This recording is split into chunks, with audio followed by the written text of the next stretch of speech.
Thank you for joining us. This is another episode of Jonah's NBA Talk, and he has a little schedule. Do you want to talk about a little bit before we go through it, what you want to talk about?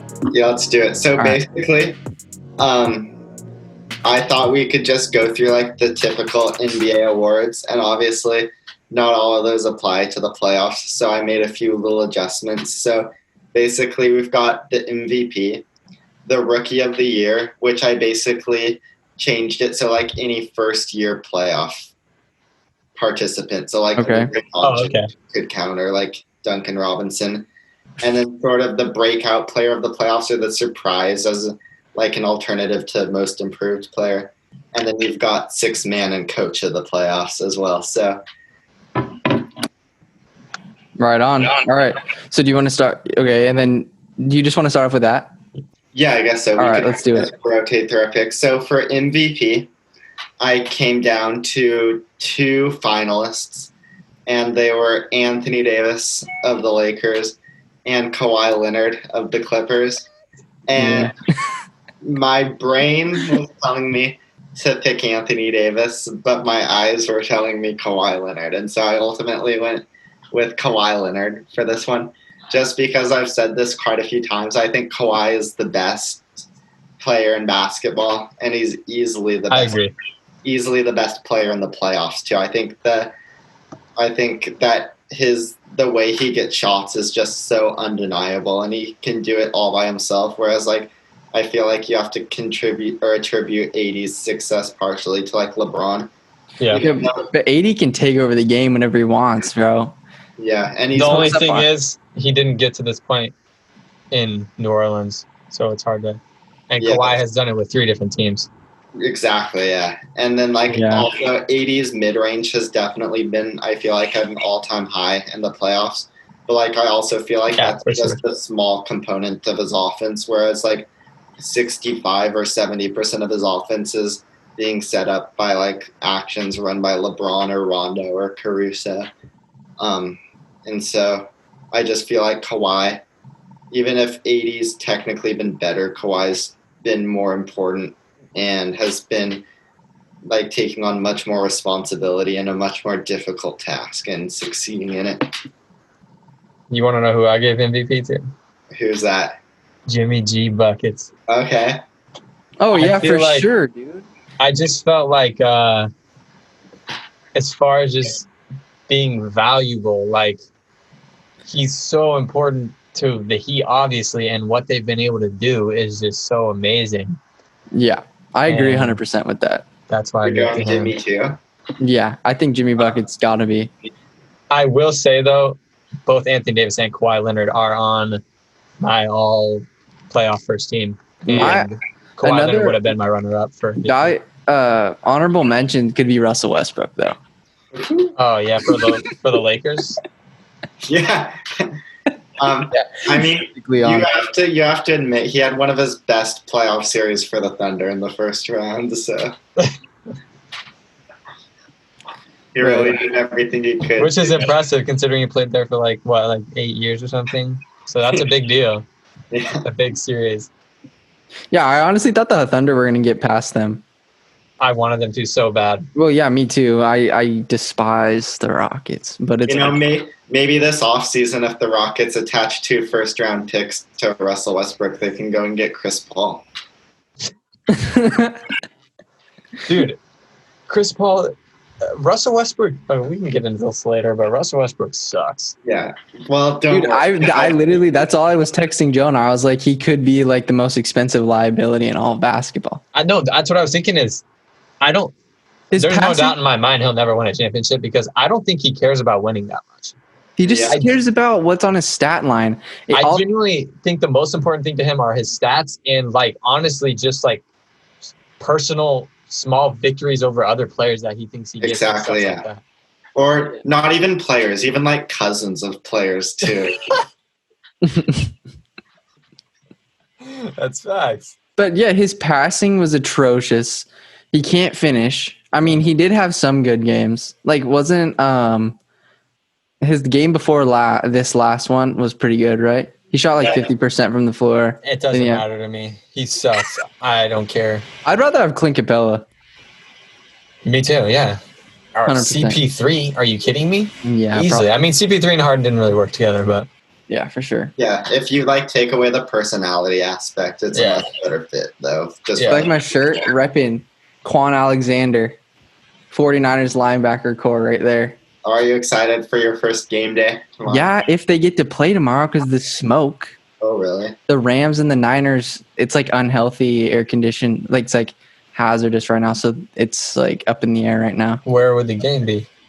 Santa Clara for the Niners. It's San Francisco 49ers, my team. Yeah. Yes, sir. And then also LA is kind of trash too. Yeah, but they're always pretty bad anyways. No, I mean the air quality. No, that's what I'm saying. No. It's always pretty bad. Obviously, What's CEO? Oh, coach of the playoffs. Okay, I got it. That's an easy one. That's a no-brainer. Oh, really? I hope we're on the same page. I don't think we're going to be on the same page. All right. Okay, so our MVP is locking it in. Mine's Jimmy Buckets, Channon, Jimmy Buckets. Yeah. And then you've got respectable Kawhi. Yeah. You got Kawhi. Extremely respectable. I think Kawhi Leonard is the best player in basketball, no doubt. Yeah, me too. Probably, yeah. Should we jump on to coach of the playoffs since we've already kind of broken the ice a little bit? Yeah. Is it Nick Nurse? No. Nick Nurse would be probably in my top 4 or 5 finalists, but I didn't give it. That's almost all the teams. This is open to any of the 16. You can pick people who have been eliminated in the first round. I had a hard time choosing guys Terry? who were eliminated, but no, mine's not Terry. Mine is actually a guy who it hurt my heart to pick him, but I just think Frank Vogel has done a lot of stuff that the Lakers coach. Yeah, I've been impressed by his. It was so funny. I think it was the last game that the Lakers were playing. All the announcers were it's a good thing that Frank Vogel made the option to stop playing JaVale and Dwight Howard and stuff. He's that was a good decision. And you literally said that before game 1 of their series. Yeah, I liked that decision. I also thought something unconventional he did before, I think it was game 4 in the Rocket series, that actually paid massive dividends for them, was putting Anthony Davis on Russell Westbrook. I thought that was kind of a really obviously that doesn't take that's not a huge risk to take, but it's just something unconventional. I feel sort of allowed Anthony Davis to help off of a guy who is not a threat at all when he doesn't have the ball in his hands, and Anthony Davis is pretty dominant as a off-ball defender, and that outside defender, yeah, and that kind of allowed him to sort of wreak havoc on Harden drives and sort of limit that. And then I'm trying to think. There was one. I'm trying to think of. I had one other reason, one other bullet point for him, but I just think he's done a pretty good job of sort of so basically he's kind of shut down 2 of the most dominant offensive players in the NBA. Obviously Damian Lillard was playing hurt for a majority of that first round matchup. Yeah, he was not the same. The Blazers offense had been insane over the course of the bubble, and the Lakers, even in game 1 when we beat the Lakers defense had a good showing against the Lakers. We never had a good offensive game. Yeah. And then not one. Yeah, not one. And then they've shut down the Rockets too, and I don't like the theory behind the Rockets offense as much as I like the Blazers offense. Sure. I think there are a lot of things you can do to kind of slow down the Rockets offense. Yeah. But I give credit to Vogel because the Lakers. It's pretty easy to coach when you have LeBron on your team, but in 80. Yeah. Hey, LeBron, you want to do, bro? Tell him what you want to do. And then it's probably one of the smarter players in the NBA, but yeah, still I've been impressed by Vogel. He carried Ty Lue to the finals. Yeah. I felt how can you not give it to Eric Spoelstra? True, yeah. Would that be your runner-up? That's true. Yeah, probably.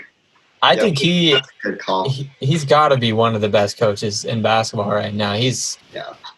The decisions he makes, he'll pull and put in and start different players and stuff. Obviously the decision with Hassan Whiteside and Bam has been ridiculous. But it takes some guts to bench Myers, one of the best players in the NBA who'd been starting for your team all year. He's got the best, if you score a bucket, he's there to celebrate. It's facts. Best teammate. Yeah, but I think Spoelstra's killing it right now. The stuff he'll draw up in a crunch situation also. Yeah, he's one of the best after timeout play guys in the NBA. That's one thing that I feel like might give him an edge over Vogel, but also that's just situational because Vogel hasn't had to do that yet. Yeah, I'd much rather have Spo in the last few minutes of the Clips game, though. Yeah, when the Heat came to Portland to play the Blazers, they got to use the UP's facilities, which is kind of sick. And my friends saw Bam and stuff. Obviously, didn't help him very much because I remember us running through him that game. Really? Yeah, but I think Eric Spoelstra, he went to UP. I'm pretty sure. Yeah, he did. That's pretty sick. Yeah, that's a good pick. Yeah. I honestly don't even know, and I don't even care. I'm gonna have to go with Terry Stotts. Terry, okay. I'm gonna go with Terry Stotts just because I don't know. That's always a good pick. They did pretty good. All right, what do you want to go to next? Let's go to our playoff rookie of the year. And I thought this one was pretty obvious. There weren't a lot of options to choose from. So I just went with Luka Doncic, who was in his series as a member. Wait. Oh, okay. I was thinking about actual rookies. Yeah, me too. I should have made that more clear, I guess. But it's just any player. Of course you're going to go Luka. You love that man. Well, yeah, he's a clear pick if I knew for sure. Yeah, I don't know what his averages were, but I'd have to guess 34 a game. Yeah, I don't know. Let me look it up. Yeah, it was probably something pretty close to a 35-point triple-double. Honestly. And he was playing hurt for practically all the series, and not to mention hitting one of the defining shots of this NBA season, and probably what's going to go down as one of the bigger shots of his career. And so for a guy playing in his first ever playoffs against a team that has Kawhi Leonard and Paul George to guard you, it was just pretty exceptional, the stuff he was able to get done. I'm more optimistic on Luka Doncic's career than I ever have been at this point. So I think you have to go with Lou Dort. That's a good pick too. I like that one. I think I just love that man. I can't stop talking about him. He's a tank. Yeah. And he can actually score the ball, and he's a rookie. He was we'll get into that later, but mine was Tyler Hero. Yeah, that's a good one too. Yeah, dude, the Heat, literally I told Jonah this last time, it doesn't even matter. Everyone on the floor, it seems can score or hit a three ball. I know. It's crazy. If you can't drive, you're just whatever. Yeah. Kick it out. Luka averaged 31, just under 9 assists, just under 10 rebounds. Okay, yeah, so that's still a crazy stat. That's ridiculous. Against the Clippers of all teams? Yeah, that's ridiculous. And they gave them a scare. Yeah. Yeah, they did. Which is crazy. If Kristaps had been healthy, he would have known. And if he hadn't gotten ejected from game one, because they were winning and they had all the momentum in game one. Yep, I think they would have got that game. Yeah, so if Kristaps could stay in there and stay healthy, I'm not saying they would have beaten the Clippers, but that would have been games for sure. Yeah. But yeah, I had Tyler Hero. I think he's averaging 15. Yeah, you're right. Yeah. And he hits big shots. Oh, he's also shooting 40% from three in the playoffs. Yep. I love Tyler Hero. He's another guy like Luka. I've never been higher on Hero than I am right now after the playoffs. I think he's going to max out as probably an all-star, maybe a borderline third-team All-NBA guy. Do you see him getting any higher than that, Channon? No, that sounds about right. But I have a feeling, I just have a gut feeling, and I don't know why. I have a feeling he's going to hit, some huge shot at some point in his career. Oh, I 100% agree because he'll take it. He's not afraid to take it. He'll probably miss some huge shots too, but... Yeah. I feel like he's going to have one of, just some crazy playoff buzzer beater. It might be this year, dude. Honestly, it might be. Yeah. All right. Yeah, that at the end of that, the one game they lost against the Bucks, game 4, he was taking the shots. He hit 2 threes in the last minute. He hit 3. Close 3, yeah. It was, and they were ridiculous. Mm-hmm. And fantastic plays by Spo, you're saying. Yeah, the third one on the out-of-bounds play. Where they had Robinson. Yeah. It was like a double screen, and Robinson set one of them, so it was like, well, we don't want either of these guys to shoot it, so. Yeah, that was crazy. Yeah, that's a good call there, too. Yeah. All right, you want to go surprise or six-man? Let's go surprise. So this is basically just like a player. That's a surprise. I've been saying this the whole time, who kind of improves your perception of them based off this playoffs, who kind of broken out. And go ahead. Okay, for me that was Jamal Murray for Nuggets. I've always seen him as sort of like the option number 2 on the Nuggets, and now I see him as option 1B. I think him and Jokic, their chemistry is just sort of at like an all-time high, like pick and roll handoffs. Jamal Murray does such a good job of coming off the screen and sort of like almost playing cat and mouse, just kind of ducking behind Jokic and using that to get to like a step back or get into floater range or whatever. He just understands the angles and understands like how to come off the pick and roll and how to get an open shot in that action with Jokic. And I think like the shooting is unsustainable for Murray. Like he's not going to be like this guy for the rest of his career, but he's not going to be the 32% 3-point shooter we saw for the non-bubble portion of this NBA season. I think the real Jamal Murray is somewhere in between those two. But yeah, he's really impressed me in the playoffs. Same here, for sure. I've always liked more to say about him later. But. Yeah, I know you've always liked him, Colin. You're a big. He just looks sick, dude. He just looks like a baller. Dude, I've actually not really liked him in the past. Yeah, I haven't liked him either. Yeah. Really? That's probably just because we've played them a lot, but yeah. Okay. I had 2 guys that I felt like I could choose. One of them was Lou Dort. He surprised me. Yeah, that's my boy. Yeah, I didn't really. I thought he was the type of player you don't want to touch the ball. Like in the regular season, what I saw of him, I didn't watch a whole lot of him, and then he had some big games in the playoffs, didn't he? Yeah, 30 he had ball. a 30-pointer. Yeah. So and he tried to throw it into James Harden's nuts. Yeah, I know. Yeah, that was tough. Yeah, that was an unfortunate sequence. My picks were him and guy Jonah has proven me wrong about Marcus Smart. Nice. I've been really impressed with him. I was watching him. I only saw like a couple of seconds of the game, but I saw him drive, and he has a little runner, and it goes like over the backboard. I was like, nice, Marcus. No, yeah, he's playing great, though. He's hitting shots.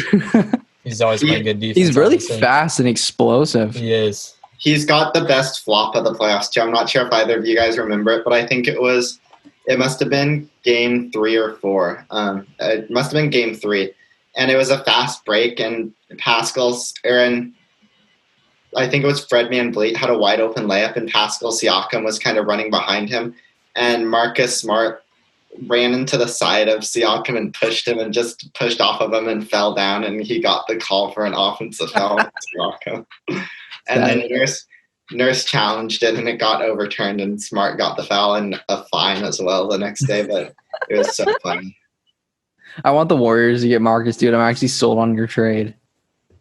Oh, yeah. I feel like you'd help him. What's the trade? Well, I thought if the Warriors wanted to absorb somebody into their trade exception, Marcus Smart would be pretty good for the first-round pick, but I'm not even sure if Boston does that at this point after how good this team has looked together. Yeah. They're pretty sick. And I doubt they'll give him up. Yeah, that's what I'm saying. I think the ship may have sailed on the Marcus Smart trade. Yeah. Jason Tatum's the future of the NBA. That man's can ball up. He can. I forget, what is it, 2K18? When he was like a rookie, I think? Mm-hmm. Yeah. He was nice. He can do everything. Yeah. Boards, 3-pointer, lots of perfect releases from that guy. Yeah, I hate to say it, I was a little bit underwhelmed by Tatum for most of the Toronto series, but I feel like nobody in that series was having a good offensive showing. So yeah, and I feel like Boston is a team where kind of like the Heat, where there's just a lot of guys that can get it done, and so there's going to be players that might kind of seem underwhelming, but then obviously like Tatum did in Game 7, they'll step up when they have to. Yeah, I just didn't know how many times Tatum was going to try to ISO OG Anunoby and Pascal Siakam before I figured out that was a bad idea. But yeah, anyway, still a great player. Who was your breakout guy, Colin? Was it Lou Dort also? Let me think here for a minute. Breakout man, probably Russell Westbrook. I mean, you could say he broke out in the opposite direction. He definitely. No, dude, I honestly don't even know. Should have moved my pop filter to this one. Who was? God, dude. I don't know. I really don't even care, to be honest. You want to go Lou Dort? Yeah, Just sure. Support your guy. Just go Lou Dort. The man is a tank, bro. I love him. And he fills out his jersey, dude. Yeah. Whoa. I had never. It was insane how well he guards James Harden. Like, you never see anybody guard James Harden without fouling and clamping him down. And a rookie, like, even he's not one of those guys who's been watching film on Harden for like 10 years and knows what his next move is going to be, like Rondo or something. He just is literally that good on defense. So it's insane. Are you going to do like a defensive player of the playoffs? Oh yeah, I forgot about that one. Yeah, good idea. Because you could go with Gary Trent. Yeah. Although we kind of threw him into the Sharks by putting him on in his first playoff series. Yeah. I would probably have to go OG Anunoby for defensive player. That's a good pick. Yeah, OG's pretty solid, dude. Not Yeah. gonna lie. Okay, who's your sixth man? Dude, I didn't even know that Montrezl didn't even start. Yeah. Montrezl. You got the sixth man of the year award for the regular season, right? Yeah, Montrezl. How does he not even start? Ivica Zubac. But anyway. Oh, yeah. Montrezl almost made it onto another one of my categories for this one. But he wasn't my sixth man, to say the least. It actually, there were three really clear-cut candidates that kind of separated themselves from the rest for me. Let's hear it. And those were Serge Ibaka, Norman Powell, and Tyler Hero. Serge Ibaka, who starts in his place? Gasol does. Wait, he plays. Oh, I thought he played power forward some. No, that's Pascal, because they usually start. Oh, okay, yeah. Lowry, Van Vliet, Anunoby, Siakam, Gasol. But yeah, you're right. Like, Ibaka he played great. Yeah, and that's who I went with. I went with Serge Ibaka because he was averaging like 16 a game, shooting 40% from beyond the arc. Oh, he was wet. For most of the series, he was the only Raptor who could hit a shot. Like I remember he single-handedly brought them back into Game 6. They were down by like 12, and he hit 3 straight threes to even that game back up. His defense was huge. They kind of went away from him just because like they were having such good luck with their small lineups down the stretch, and it just didn't make sense from a defensive standpoint to have him in the game anymore. But like when Tice was in the game, Serge Ibaka was a major factor defensively, I thought. Sure. Yeah, that was a pretty easy pick, even though Norman Powell and Tyler Hero were both awesome too. This was a competitive category. I picked Tyler Hero. Yeah, it's again. He got 2 awards from me. Well deserved. I'm sold on Tyler Hero. I'm sold on the whole Heat team. Same. They're just stacked, and they have so much talent, which is sick that Eric Spoelstra gets to work with all that stuff. Because I feel like there's this period there when he didn't have much. And then when he has it, he actually gets like show off how good he is as a coach. For sure. Yeah. Okay, so does that wrap that up? You did MVP. Oh, no. We got first team and worst team. Yeah. No. Yeah. Oh, that wraps up the individual awards. Yeah. No, yeah, that's what I was gonna say. Oh, wait. You're doing first team all play. Yeah. Oh, are you mean like the best team in the playoffs? Are you doing like best players, like top, like a lineup? Yeah, it's just like first team All NBA. That's what I thought. Yeah, that's what I thought. You're okay. Yeah. Is it the same for worst team? Yeah, just the 5 worst players. I could only come up with 3 for that, but let's hear your first team first, because I'm a little unconfident about mine, so I'm curious to see. Me too, but I'll tell you mine. So mine, I picked Jamal Murray, and I went with kind of a big lineup. I picked Jimmy Butler for my other guard.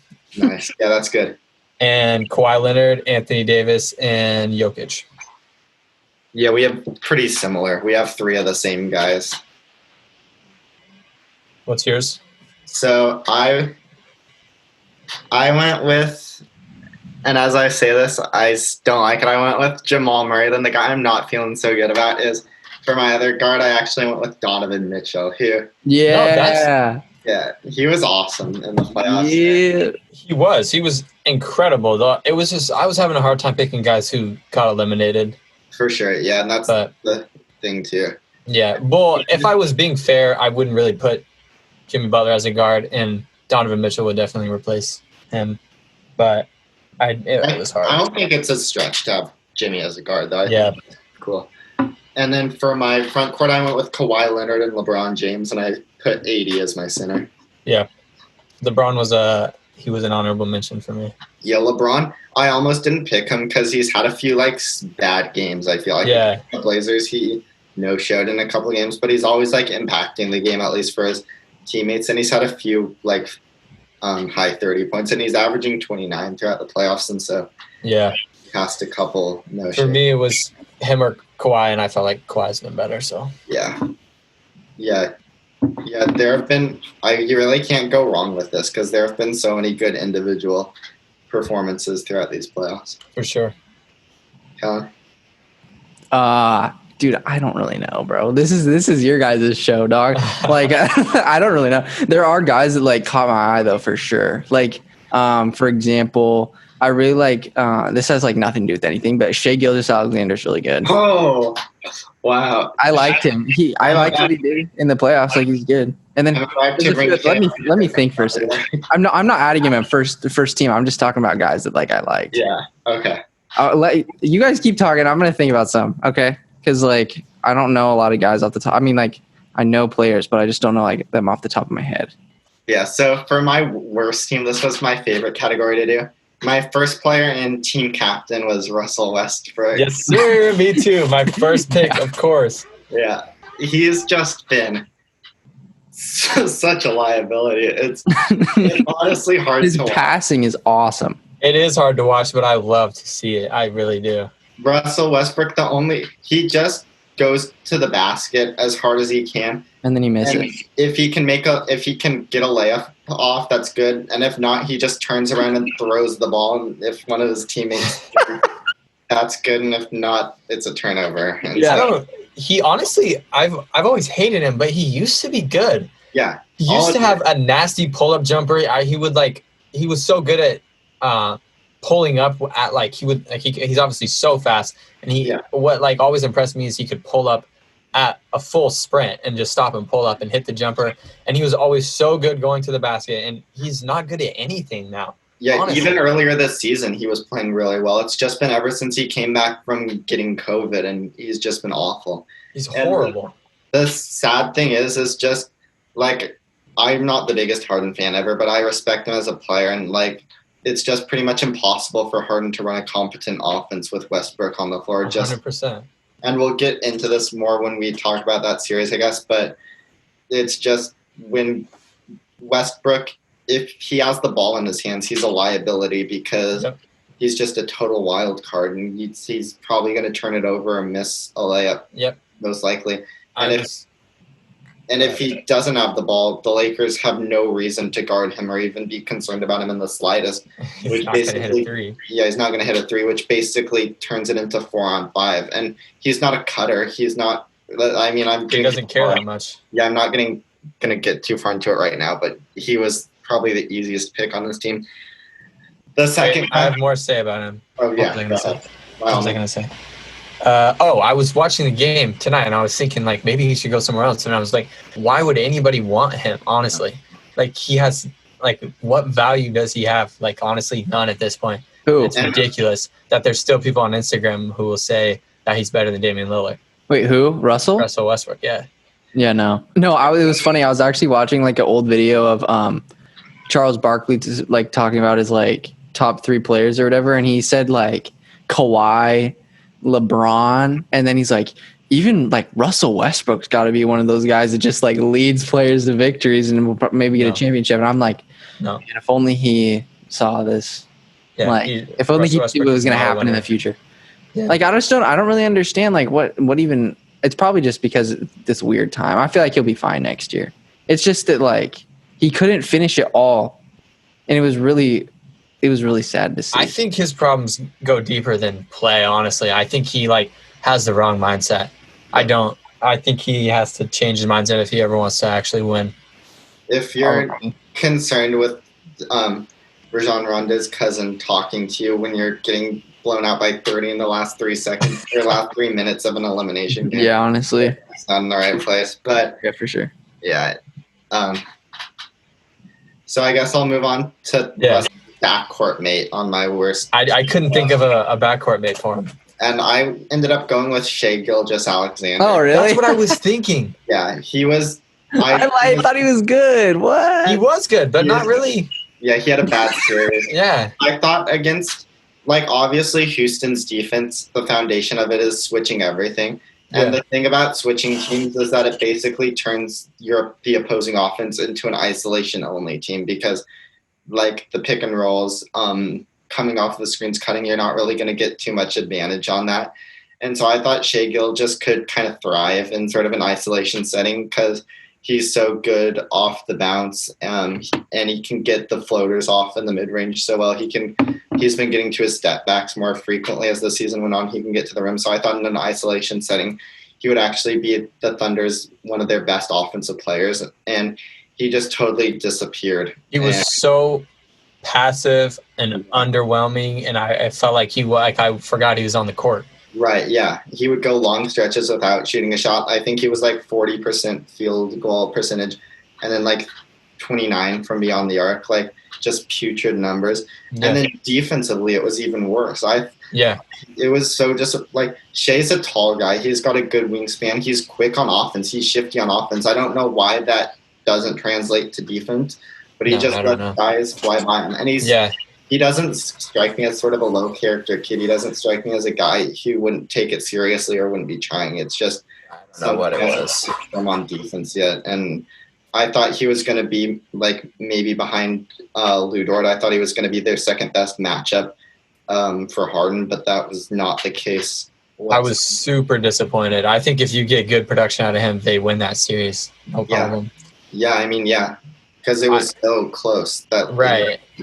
And I would not have expected – I mean, Chris Paul's obviously a fantastic player. I wouldn't have expected him to have to carry the load he had to. Mm-hmm. Yeah, for sure. You know what else could have helped them win that series? And I guess I'm going to skip over my two front court players for now and get straight to my center. But would have been taking Steven Adams off. I thought about – that was the one guy I was thinking about picking for center. And that was the other position I didn't have. The rebounding was still there for him. Yeah. But he just kind of was getting cooked on defense. I mean, he's not a guy who really can go out of the paint and defend the three. And then on offense, he just basically looked like he was running in sand.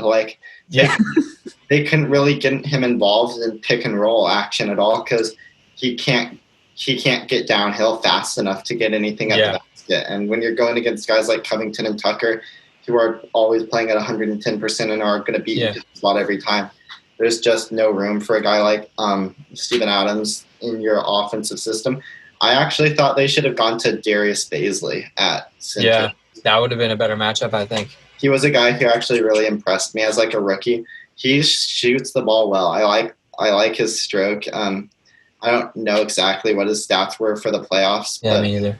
He was definitely a high potential player. Yeah, and he's even got a little juice off the dribble. So I would have loved to see him on the floor instead of Steven Adams for most I think Steven Adams could have been dominant if he was playing at the pace that those guys you're naming do, getting offensive rebounds, and he's so big-bodied and he can push guys out of the way, and he was just exactly. And a year or two ago, Steven Adams kind of did play like that, and I think he was a beast. Yeah.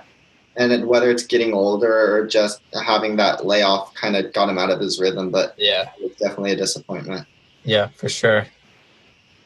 Okay, who's your front court? So my front court, the first guy I had at small forward was Tobias Harris of the Philadelphia 76ers. Yeah, I forgot he even existed, so that's a great pick. He just had a terrible offensive series, terrible shooting. Here, I'm going to look this up. I don't know his shooting numbers off the top of my head, but they can't be too good. Throughout the that series against they obviously got swept against the Celtics. But Joel Embiid was really their only source of offense. Yeah, that's when I looked at I was like looking through the teams trying to think of players. Exactly. I saw the Sixers and I was like, well, they didn't have anyone. Ben Simmons was out. I forgot Tobias Harris was even on the team. Yeah, so in their playoff series, he scored 16 points a game on 38% from the field, 13% from beyond the arc, and 46% from 2-point range. So just pretty ugly numbers for Tobias Harris. He wasn't given him much on defense. He got cooked by Jason Tatum for the entire series. And to be honest, when they put like Matisse Thybulle on Tatum, it didn't go much better. Like everybody on Philadelphia was getting destroyed by Tatum, but it just was not pretty for him, especially when you got signed to a near max contract the summer before. For real. It was supposed to be like the complementary offensive. Yeah. That could kind of create your own shot in the half court. And that, especially with Ben Simmons out, I would have expected him to step up. Yeah, for sure. Yeah. Even with Ben Simmons in, like, I'd rather have Tobias Harris with the ball in his hands in the half court. And he just was nowhere to be found in this series. So, yeah, he was an easy selection for me on my worst team. You know who's my boy? Who's that? Dennis Schroeder. Yeah. He reminds me of a littler Russell Westbrook. And he's so fast. Long arms. That kind of makes up. He's really like lengthy for being like not as tall, which makes up like he can. I feel like and he's good at defense. That's what I was noticing. Is he pretty good at defense? He seemed like it. Yeah, he's fine. He like when starting Harden, he seemed like he was. Harden, I thought. He's a really gritty player. Like he kind of has to be though. Yeah. Yeah, a bit of an instigator. Yeah, that's what I have to say. He had a few good games in the series too. Like I forget which one it was. He can't shoot. Game 4 and 5. But yeah, he's an interesting player for sure. I think he's a free agent this summer too. That's a good pickup for a lot of teams, I think. Yeah, I think he could be a guy who definitely commands the full mid-level exception, like 10 mil a year sort of guy. Sure. So I guess I'll move on to my last front court player, which was Pascal Siakam. I had him as well. Yeah, just very disappointing for him. Yep. I was just looking. His points per game went down after losing Kawhi. Yeah, and the thing about Pascal is I still like him. I think he'll keep improving, but I just don't really understand like what the theory of his game is on offense right now because he's so long, he's so athletic, he's so quick, and then when you combine that with above average handles for a guy his size and a nice spin move that he uses all the time to finish around the rim, like that can beat most defenders. But when you're in the playoffs and you're going against guys who have the same amount of length and quickness like Jason Tatum or Grant Williams, like everything just comes so much harder. And he wasn't finishing at the rim with any sort of efficiency at all. And he basically went away from that. The Celtics were basically daring him to try to post up Jalen Adams for most of the series, and Pascal could not cover any ground against him. Yep. And you could see by games 6 and 7, he'd just completely given up trying to shoot 3-pointers. Yeah. Here's a little stat that I actually just read this morning. Of the 691 NBA players who have ever attempted 30 3-pointers or more in a single NBA series, Pascal just shot the lowest percentage of any of them. So he literally had a historically bad playoff series against the Celtics. I definitely felt like I needed much, much more production from him, especially what he did last year when like during the regular season and everything, and the Raptors shocked me with how good they were, and I was ready for them to put together a long playoff run, maybe even get all the way to the finals. Me and Jonah talked about that. They were our pick, I think, to get to the finals. Mm-hmm. And Kyle Lowry was by himself pretty much and relying on guys like OG to hit a game winner. And then you have Fred VanVleet dribbling the ball for 30 seconds before trying to shoot a game winner. And Pascal Siakam should be going to the rim, in my opinion, and he's not. Yeah. Yeah, it is worth mentioning how good he was on defense this series, especially when he was guarding like guys like Tatum. It's true. But when you're an all-star, you can't no show like that on offense. For real. Especially I had high expectations, and they were not even nearly met. My other pick, Your 2020 Depoy MVP, Giannis Antetokounmpo. Oof. I mean, it's justified. Wait, is this for worst? Yeah. The worst. Wow. I felt like he was hurt. It doesn't matter if he was hurt. He got punked, and he's supposed to be the most dominant player in the league. Even before he got hurt, too, though. Yeah. He was not so underwhelming, in my opinion. You can't be the 1 seed and just allow your team to just lose and lose and lose. And then the supposed defensive player of the year, I was just so underwhelmed by him. Like, I just watching him all season, just a train down the lane, plowing guys over, getting to the rack, and it was just so underwhelming. He can't make a free throw. If he wants to win, he has to make free throws, and he can't. Exactly. That's what I keep saying. Everybody keeps talking about how he needs a three-pointer. Like, free throws and mid-range are going to be what improves him, not three-pointers. He's never going to be a three-point shooter. Way more important because he is so gifted at getting to the basket, so if he can make the free throws, it makes him so much more dangerous. Exactly. Yeah. And he can't, and his team got swept. Or no, they didn't get swept. They got a gentleman sweep, but he wasn't even playing when they won, so... Yeah, they got swept in the games he played in, basically. How much do you guys think that, like... mentally, like, do you think the guys honestly just like want to go home? Like, I feel like when they lose, they might not be as butthurt this season, especially with like kind of an asterisk by this. Oh, for sure. I mean, so I feel like guys don't take it as personally. They like, be honest, probably burnt the fuck out. Like, he wants to probably go home. I mean, I think obviously they all want to win, but I think that I forget personally how human a lot of they're all human. And, like, you see, like, when Damian Lillard got home, the first thing he did was post a picture with his kid looking, like, as happy as he could be. Mm-hmm. And I think definitely a lot of the guys are probably thinking, like, I want to go home. Yeah, for sure. Like, the whole entire Blazers playoff run was, like, probably one of the more stressful things they've ever done. Because it was, like, the whole reason why we're here is grind and get to the playoffs and, like, try to make a run. And, like, they've been in the playoffs since the end of July. Yeah. Like, and stuff. They showed out game 1 though. Yeah. But after that, it was just all downhill. No, it didn't hurt that the Lakers had probably one of the worst 3-point shooting games of their season. Yeah. I think that was a little bit smoke and mirrors when we won game 1. Yeah, for sure. The Lakers were the better team. But all right, speaking of the Lakers, are you guys ready to make some conference final predictions? Yeah, this is something I can do. I can pick teams. For sure. And for this exercise, we're going to be working under the assumption that the Lakers are going to finish off the Nuggets in one of the next 2 games. They will. To push back on that at all? Nah, they will, for sure. Yeah. What if they don't and this whole thing is just trash? They will. Yeah, they will. Who knows? That'd be crazy. Clippers and Lakers, dude. That is tough. Oh, dude, you have to go with the Lakers. I don't know if you do. I think Lakers in 7. So that's not a clear pick then. That's not a have to go with the Lakers. That's Lakers by a hair. Right. Scratch that. Lakers in 6, bro. 80 goes off these in the next few games.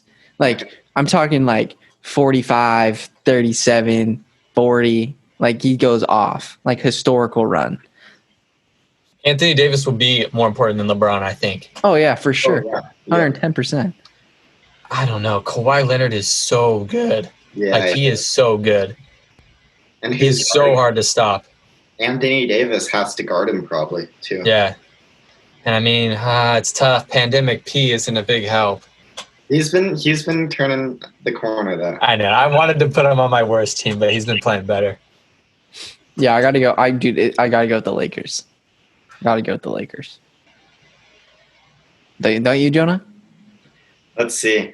I actually think the Lakers have a slight advantage in the series because they get to sort of dictate the terms of battle, which basically whether or not they want to play JaVale McGee. I think if they play JaVale McGee, this will sort of turn into more of a fast-paced offensive series.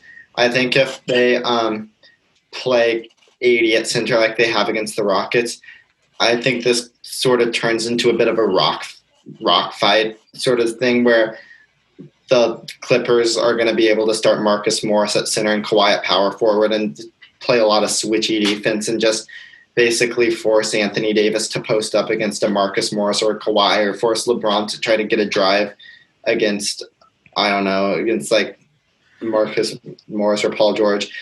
And I think this game will turn into just basically what it was always bound to be, which is just measuring up each team's talent in basically a vacuum. So like, who can get more buckets, LeBron and AD or Kawhi and PG? And so I think that eventually is where the series is going to go to. I think JaVale might play the first game or two, but I don't think he's going to stick around for much longer than that. And I think Dwight Howard will actually have some spot minutes, especially when Montrezl Harrell is on the floor, because I don't think the Clippers will pull Montrezl Harrell. They could get away. They're probably not going to play Ivica Zubac a whole lot, but Montrezl is going to be in the game, and I think Dwight Howard can get some run during those minutes. But ultimately, I think Clippers in 7, just because I think Kawhi is the most undeniable player in the series, and if it does go to sort of that isolation, gritty Game 7, exactly, which I think it's going to, I think Kawhi is. I don't think you can stop him. Yeah, I think that the Lakers, they've obviously the 1 seed, but they've definitely, I feel like, had an easier road. So I think they might be a little more like prepared for a tougher series because they haven't really had to have one this year. It's kind of funny when you compare the 4 teams these Los Angeles teams have had to play. Like, I think the Mavericks are probably the toughest opponent out of those 4. Yeah. And then Nuggets Blazers, I think, is a tight contest for second, but I'd probably lean Nuggets just because of how gassed the Blazers were at that point. Yeah. And then Rockets, I think, are clearly the worst team in that mix. For sure. I also will take the Clippers in 2nd or 7th. Oh. I think the Lakers, bro. I got a feeling. The thing is, the difference really the Celtics.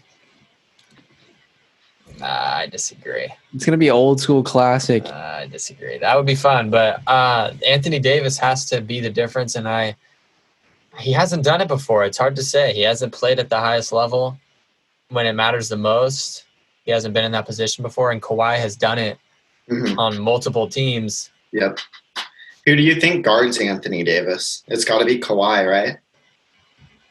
Yeah, but I think, like you were saying, I bet they'll do some switchy defense on him and throw different bodies at him. I think you've got to put Marcus Morris on LeBron. Yeah. Though that might not be the best matchup, just because you know that they're going to turn to that much anticipated LeBron AD pick and roll, and Marcus Morris and Kawhi are probably the 2 best matchups for both of those guys. Exactly, because they're the best that can go either way. Yeah. In a switch situation. So, yeah, I think Kawhi can contain a lot of players also. Anthony Davis is probably one of the hardest players to stop in the NBA just because of how tall he is and with the shots he's been knocking down lately. Right. But Kawhi Leonard is, like, when he's at 100% effort, he is such a good player on both ends of the floor. Like, I think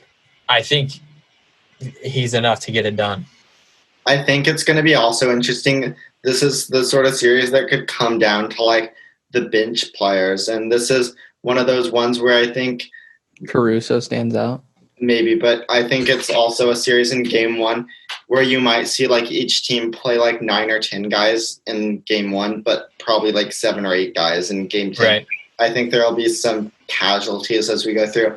One of those guys could be like a Lou Williams, who I think is an important player to the Clippers.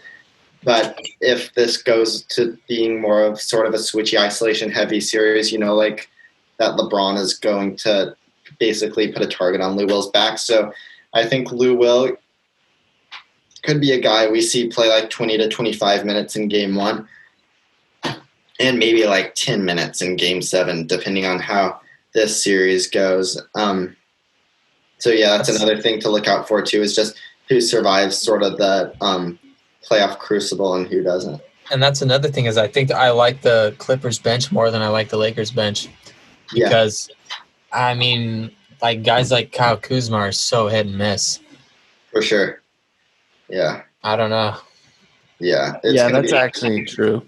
This series is almost a coin flip, I would say. Yeah, I agree. Before the playoffs, I was heavy Clippers, but the Lakers have looked good. The Lakers have been looking good. They have. Danny Green's playing the better. Lakers. I'm telling you. And also, Celtics in 5. Wow. That's bold. Yeah, dude. Only bold predictions here. Man. I was kind of thinking. Celtics up 2, lose game 3, and then bing, bing. Celtics. I was sort of thinking through the Lakers-Clippers series. I hadn't thought about it yet, so I didn't really have a clear prediction. I went tentatively Clippers in 7. The Celtics Heat I have had some time to mull over, and I like the Heat in this one. I like Miami in 6. I think they've got all the guys you would ever want to throw at, like a Jason Tatum with Iguodala, Crowder, just infinite guys who can give them trouble. Exactly. Same goes for Jaylen Brown. And for Kemba, Yep. This is going to be the first time. Oh, yes. This is going to be the first time Kemba's seen a real center who's not going to play drop coverage. Like, obviously, Gasol, Ibaka, Embiid, those are all guys who will wait for you at the rim. Bam Adebayo is going to be up there shutting off every move Kemba tries to make. Moving his feet. And also, just the matchup, Goran Dragic to Kemba Walker. Goran Dragic is a good defender. He's got good hands, and he's a huge offensive threat. Like, he's a legit point guard. Yep. So that makes everything harder for Kemba Walker. For sure. And do you think and you could make the argument like, sure, but if they sell out on Kemba, like, you've got Tice on the roll. But do you think Miami cares about that? They've got Iguodala, they've got Crowder, they've got Butler flying in there on help defense. This is the smartest defense in the NBA. They're going to be flying around on rotations. Oh, yeah. I'm not worried about Tice on the roll. Not one bit. I'm not worried about I'm not worried about Miami's defense at all. I think they shut down the Celtic offense. Yeah.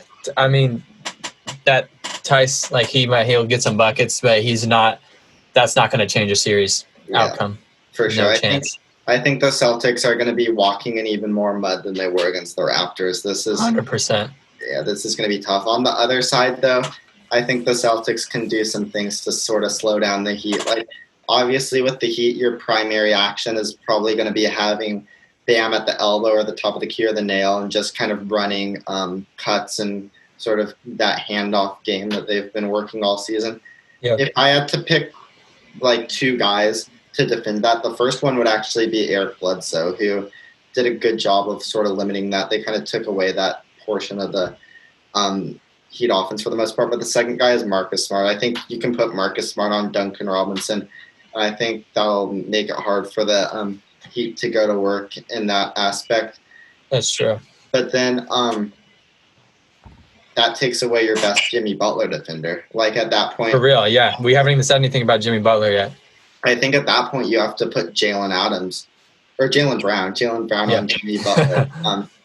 And at that point, you've got Tatum on Crowder, because that's Tatum's most useful as a help weak side defender, and Crowder's a guy who you can afford to help off of. And then you've got But he's been knocking it down. That's a thing. Yeah, it could be a Crowder series. Yeah. And then you've got Kemba on Goran, and obviously Tice on Bam. Bam can get past Tice too. That's going to be interesting. Sure. Like, I could see Bam a couple times a game faking the handoff, hard pivot, and just blowing by Tice for a dunk or something like that. Getting a quick run down the floor. Yeah, I think this will be the type of series where when Miami wins, like, it could be like a 1-0, 110 to 100 sort of game. Like, I think it's going to be somewhat low scoring. Yeah. But I definitely 100%. I definitely think Miami's got some advantages. I am going with the Heat in 6. Yep, Miami just has to stay more physical than Boston. Yeah, because that's like one of the things they do best. And Boston has so much offensive talent that Miami cannot afford to give up more offensive rebounds or anything like that. They gotta punk them like they did the Bucks. And Channon, think about this. When you're coming off the bench too, who would you rather have? Tyler Hero, you've got Kendrick Nunn, Kelly Olynyk, Andre Iguodala. Kelly Olynyk's been playing great also. For sure, he's a sniper. Yeah. And then on the other end, you've got Brad Wanamaker, Semi Ojeleye, like Grant Williams. Those guys have all played well, but Miami's got some hard hitters on their bench. They've got Miami's starting stacked. caliber players. Yeah. Yeah. I think I mentioned Tyler Hero, but yeah, that's probably one of the best benches in the league. Because the weird thing is they don't have like the superstars, so the difference between the bench and the starters isn't that huge as far as quality of player goes. So yeah, like Kendrick Nunn, Myers Leonard were starting all season, and the Heat like didn't miss a beat. They were fine then, and they're even better now. So yeah. Exactly. How did the Celtics lose Kelly Olynyk? What do you mean? I think he just left as a free agent. Oh, really? Yeah, I think it was like in restricted free agency. Got it. Damn. But yeah, dude, I would go with my Celtics. I've kind of liked them the whole entire time. You're going Celtics in 5? Yeah. They're a good team. If not, the Celtics are going to win the series, though. They're a good team, but I don't think they can hang with how physical and how much Miami flies around on defense. The Heat can eliminate a lead like that. Like, it's kind of crazy. They play so fast. No, yeah, I know. Except I think the underrated thing is, like you were saying, like they could score so fast against Toronto. And that was partly because Toronto was sort of running a lot of zone and box and one, and that sort of allowed guys like Jaylen Brown and Marcus Smart to get hot from the corners and like hit like multiple threes in a row and sort of erase leads that way. Maybe Miami runs a little bit of zone, but I don't think Miami will be giving up open looks as liberally as the Raptors were. For sure. And one of the biggest things is how many guys Miami has that can guard Jason Tatum, like you were saying. Yeah. I think it's the perfect matchup for Boston. Yeah. For sure. So when you put like the Raptors, Bucks, Rockets, Nuggets, like, or are you just going to talk about like what was kind of their downfall? Yeah, I just kind of maybe a few last thoughts from this season, a couple thoughts. Obviously, we're not going to do a full-scale off-season preview, but just a couple thoughts to carry with us into the next season. Channon, did you ever... Which the Warriors are going to absolutely destroy. You'll see. Channon, did you ever make a formal pick for this series? For what? For the Heat series. Oh, Miami. Yes, 100%. Miami in 6. Yeah, I agree with you. Yeah. I don't think it'll go to 7 games. No. Yeah, so I guess you guys don't have to participate in this if you don't want to. I just had a couple thoughts about the teams that got eliminated. The Raptors, I actually think, are in a very interesting position because obviously when you think about what Toronto's got in their future, I think the first thing you think about is how they want to sign Giannis in 2021. Like they have not minced words about that being the goal for their franchise whatsoever. But then you look at their cap sheet, and really the only contract they have on the books for that that year is Pascal Siakam, and you assume OG Anunoby inks an extension this summer. I don't think the Raptors are willing to let him go. And then, but this summer is going to be fascinating because Fred VanVleet is probably the biggest fish in this free agent ocean, and the Knicks, Pistons, and the Suns have already expressed interest in them. He's a Knicks type player. He'll fit great in New York. Yeah, and the Knicks can throw him the bag too. Like I think this might be his. It's like his 4th NBA season, right? And he's going to to his 5th, right? Something like that, yeah. Yeah, and so he's eligible for 25% of the cap. So basically the like the lowest maximum contract you can get, and the Knicks have that kind of money. That's going to be like 26, 27 mil, depending on what happens with the salary cap and the CBA this summer. But the Knicks can throw in the max. They'll go there and fall off, and I'll never hear about him again. Yep. Yeah. Well, I hope not, but I mean that would be pretty on brand for New York. The Raptors can obviously they have full bird rights on him, so they can throw him the bag too. But it's just going to be how much money is too much, and at what point does it start conflicting with their 2021 plans? And so, what's like the drop dead walk away price for Toronto? And I would probably put that at about 18, 19, $20 million. Like I don't think the Raptors. That's steep too. Yeah, honestly. I don't think the Raptors want to be paying him more than that, and I think the Knicks would love to pay Fred. I don't think he should be paid more than that, honestly. Yeah, I don't think so either. But the Knicks aren't known for. They're down to give in the bag anybody. Yeah. So Fred VanVleet, that's a dangerous situation for the Raptors because they're probably going to either have to overpay him and compromise their future goals or see him pack his bags and head to New York. So I think it's going to be an interesting storyline to follow. And then also they have both of their big men that we've been talking about. Serge Ibaka and Marc Gasol are both free agents too. And so what I could see them doing is, especially if they bring back Fred VanVleet, just bring both of those guys on lucrative 1-year deals. That way it doesn't compromise their Giannis plans in 2021, but they can get sort of one more bite at the apple in the 2020-2021 season with this same group, because this was a good basketball team. Like this, for sure. They lost in 7. This is a finals caliber team. For sure, yeah. I think you keep working. Pascal gets more confidence. All the guys get more confidence. OG gets better. I think if I were the Raptors, my dream scenario would probably be getting VanVleet for like 4 years, $80 million, and then bringing Serge and Mark back at like 1 year, $15 million contracts. Because the thing about that is there are a very limited amount of teams with cap space this summer. I think it's going to be the Pistons, Knicks, Hornets, Suns, and Hawks. And those are the only 5. And there are a few other teams that could clear up some cap space before the pandemic, but with the salary cap probably lowering, I think those 5 teams are pretty much going to be where it's at. Yeah. And then, so obviously that means the most Gasol and Ibaka could get from an actual contending team, barring any sort of sign and trade shenanigans. But the most they could get just straight up would be the full mid-level exception, which is about $9 million. And I don't think Toronto would hesitate before giving them a 1 year, $15 million. So it just is it's basically going to be a years versus dollars, because I think I could see Serge getting like a 3-year deal worth $30 million from another team. So does he value that long-term security over the short-term money and getting to stay with his team and compete for another title in Toronto? I guess we're getting a little too far into the free agency, but I just think it's going to be an interesting situation for Toronto. We're really going to learn a lot about what Masai Ujiri wants this summer. So Then I guess the other Eastern Conference team, Milwaukee, I think people are already starting to speculate when it comes to Giannis.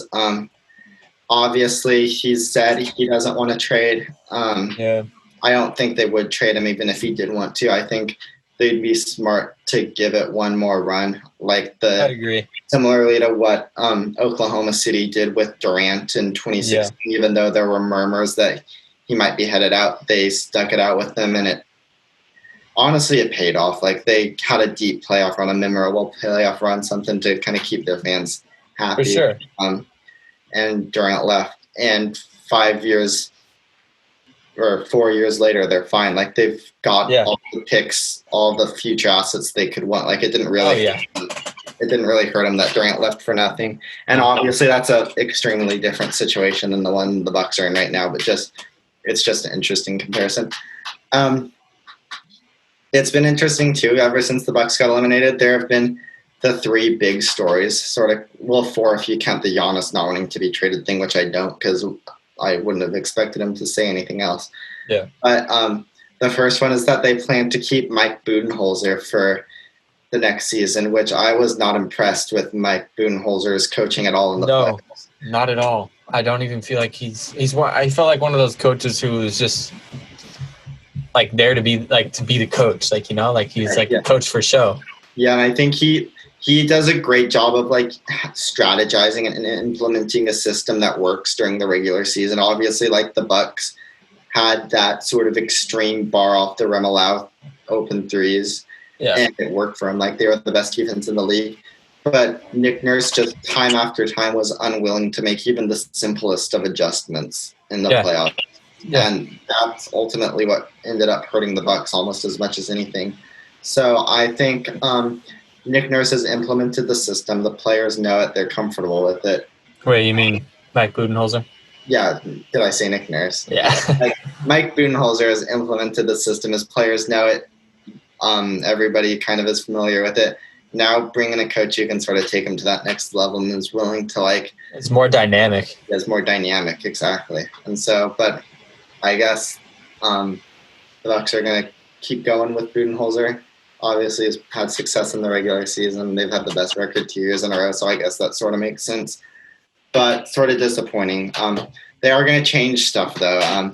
They are looking for a trade partner for Eric Bledsoe, which I actually think is very interesting. Bledsoe, I thought he had a good playoffs defensively. He really sort of clamped down on Miami's offense, especially his ability to fly around screens really takes away. Yeah, he's a fantastic defensive guard, no question. Absolutely. But Milwaukee just really sort of needs to go into a different direction because they desperately need a second playmaker, and that especially in the half court because Giannis just isn't really that guy. He's not. No. He can't really lead an efficient offense in the half court. He's probably the best, like, full court transition offensive player in the NBA. Obviously, for sure. You sort of need a compliment to him. Definitely. And Eric Bledsoe was nowhere near that, and they're not hurting on defense anyways. Like they have guys who can guard the perimeter and stuff. Yeah, Dante DiVincenzo you could step into Bledsoe's shoes on that end brilliantly, and I don't think DiVincenzo is going to grow into a on-ball guard overnight either. I don't think he's the answer. And so that kind of brings us to the third point, which was the rumors from around the league that the Bucks are going to look to bring in Chris Paul for the next season, which would actually be a pretty awesome fit when you think about it. Perfect. I think they would be really hard to beat. Yeah, I think so too. I think that makes them title favorites. Yeah. 100%. I'm not sure quite how the money gets there. Like, yeah. I would have to look at their cap space, but you imagine it's got to be, like, obviously Bledsoe would be a start, but like, I mean, Chris Paul might not be that expensive. But it would have to be a trade because his contract. Oh, right. His contract goes for 2 more years, so they'd have to find that matching salary. Which is going. What's he getting paid in OKC? I think ballpark $40 million. I think a little above, so like 41, 42 maybe. Yeah. And it would have to be Bledsoe, Lopez, George Hill, and like Ersan Ilyasova, and like all of them probably, or Robin Lopez or TJ Wilson. So they could get there. It would be tough though. Yeah. But I think he would play great with Giannis. It would be awesome. It would be like the perfect complement. Yeah. To Giannis. That pick and roll with Chris Paul and Giannis would be insane. And because Chris Paul's a guy that he's fantastic with the ball in his hands in the last minute of a game. For sure. Like, you can absolutely trust him on offense. Yeah, and he can play off the ball too, like we saw in Houston. So if Giannis wanted to have some possessions with the ball in his hands, like Chris Paul would not take anything off the table. So I just think that would give the Bucks the offense to match their defense. Like, definitely. And Chris Paul's still a great defender. Yeah. Like he's no pish-posh defensive point guard. Exactly, yeah. Especially when you've probably got DiVincenzo starting alongside him, and DiVincenzo can take on the better guard, and Chris Paul can guard like the second guard in your opponent's backcourt. And do a great job. Yeah, that's a great defensive backcourt. Yeah. So I think that would obviously be priority number one if I'm the Bucks this offseason, is finding some way to bring in Chris Paul. And it probably won't take too many picks. Like, once you get that matching salary, like, let's not forget, as good as Chris Paul was this year, he's still a massive contract for sort of an old guy with injury concerns on a team that's trying to get younger and rebuild. So exactly. I don't think the Thunder are going to be overly attached to him at all. So I think if Milwaukee really wants to go that direction, it's something that will be a possibility. Definitely. And so the next team I guess we can hit on is the Rockets, who I think of the 4 teams have the bleakest future. Yeah, I don't think they're doing – I feel like nothing they're doing is working. No. Except for the fact that they have James Harden, and I also like Robert Covington. And that's what they have going for them. And I've said this all year, and I didn't ever think it would get to this point, but Westbrook and Harden just are not a fit together. They're both guards who like to play with the ball in their hands, but they have completely different styles. Like Westbrook is sort of like get the rebound, get the outlet pass, whatever, just take it full court, full head of steam, get a shot off within like 6 seconds. And Harden is much more deliberate. Yeah. Like prefers to play in the half court, like almost surgically takes apart the defense. Definitely, yeah. Just very much contrasting styles, especially when you consider none of them play off ball. Right. Like Harden will just pretty much stand there even. And with Harden, cool. Like you're not going to be dynamic. You're not going to cut. Fine. At least you have gravity. At least your defender's not leaving you to go help with something else. So at least you're not taking anything off the table. With Westbrook, whenever Westbrook doesn't have the ball in his hands, the Rockets are basically playing 4 against 5 because Westbrook, he's very rarely going to make a cut unless it's like wide open. He maybe does that like 3 or 4 times a game. Yeah, unless he knows he's going to get a dunk off of it. Yeah, he's not going to hit a spot up 3. That's not something you're worried about for the defense. So like it basically it screws over like Covington and Tucker because Westbrook's guy just makes an easy rotation and takes away that open 3. And so basically think about it this way. Like Harden, probably one of the best 1v1 players in the league. So let's just say he's going 1v1 against his defender. Let's just say they're not sending help. He beats his guy. He gets into the paint. At that point, let's say PJ Tucker's guy rotates over to help. Harden kicks out the ball. PJ Tucker's got an open 3, but Westbrook's guy rotates over. You get it to Westbrook, and then all of a sudden, all the work Harden did to gain that advantage on offense is negated because the ball just stops at Westbrook. He's not going to hit an open 3. No. Maybe he drives to the basket, but by the time he gets to the basket, the defense is probably there. Yeah, the defense is already recovered. So he basically just takes any advantage Harden can gain on offense and can single-handedly erase it. So I think he's just – I don't want to say he's a cancer to the Houston offense, but I don't think Houston can succeed with Harden and Westbrook sharing a backcourt. And then on top of that, you're locked into long-term contracts like Eric Gordon, who is criminally overpaid. And he did start playing really well, though. Yeah, he's playing better, but for $18 million a year for the next 4 years, I'm not exactly feeling it. No. And then PJ Tucker's on a good contract. Robert Covington, large contract, but he's been so awesome for him. I think kind of bite that bullet. But then aside from that, you're capped out. So like basically think about it like this. Like the Rockets weren't good enough. There are 3 ways to improve a team. The first one is in the draft. They don't have a draft pick this year. They only have 1 future draft pick that they can trade. So the draft isn't going to be a thing for them. The next one's free agency. They're totally capped out. They have no cap space. Could they use their mid-level exception? Sure, but they won't because Tillman Fertitta is one of the cheapest owners in the NBA and hasn't used the mid-level exception the last 2 years. So they're not going to use that. Maybe they'll use part of it to bring back Austin Rivers, but I can almost guarantee you they don't use the full mid-level to improve their team. And so that basically leaves the last thing is make a trade. But who are they using in a trade? Like I said before, they have 1 pick. I think it's in 2025, and that's the only draft pick they can trade. And then it's not like this is a team that's filled to the brim with the young players that other teams want. Like, right. I don't think you're attaching Chris Clemens and getting anything. Yeah. I don't think anybody wants like Bruno Caboclo. So, you know what would have been so perfect? What's that? Is if they didn't trade for Russell Westbrook. They could swap if they could trade Chris Paul for Eric Bledsoe. Yeah. I think that would fit really well. Yeah. I think Eric Bledsoe would probably have a few of the problems that Westbrook does just because teams would like dare him to shoot and stuff. But I mean, like. That's true. But I mean, at least he's not contract cancer in the same way. And also, I think he's much more like. He holds his own much better as a player when he doesn't have the ball. He's much better on defense. Oh, yeah, for sure. Him and the switching Houston defense would be so awesome because he would definitely hold his own with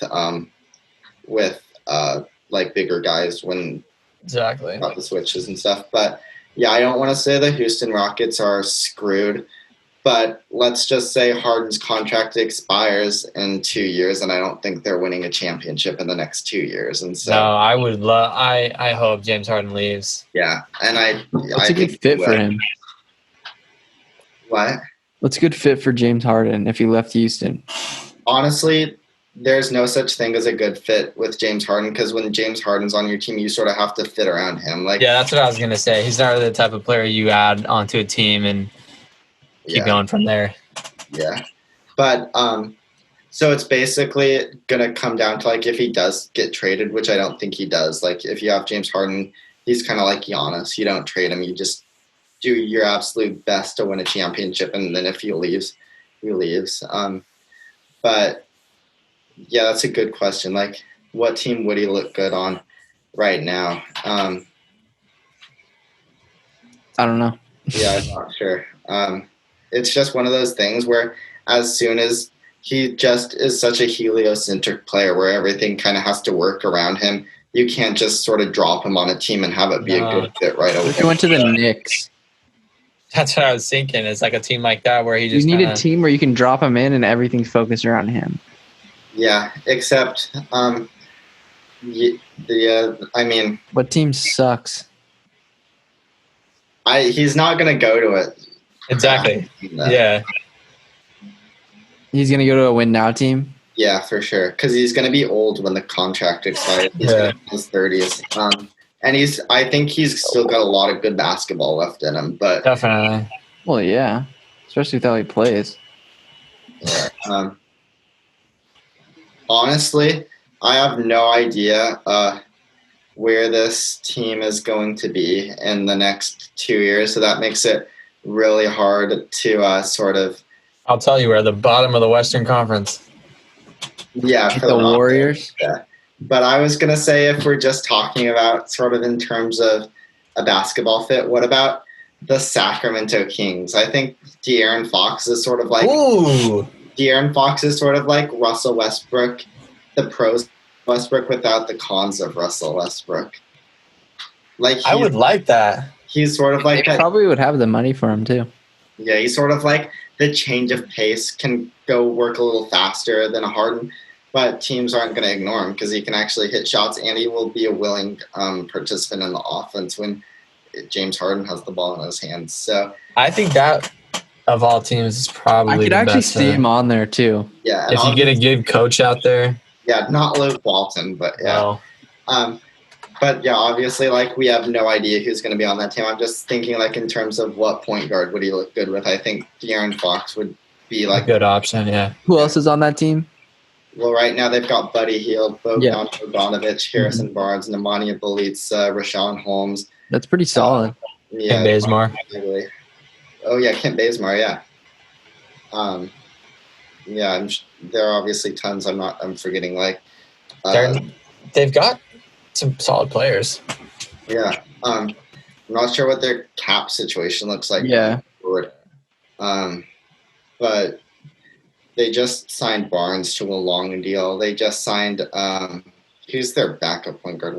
I'm so tired. Why am I blanking on his name? Corey Joseph. They just signed him. Oh yeah, he kind of sucks now though. And they sent him to a long-term deal. That looks bad. So they've got some money on the books, but I mean, if you get a swing at James Harden, you're gonna take it. There are obviously things you can do to clear cap, but what if the Warriors got Giannis?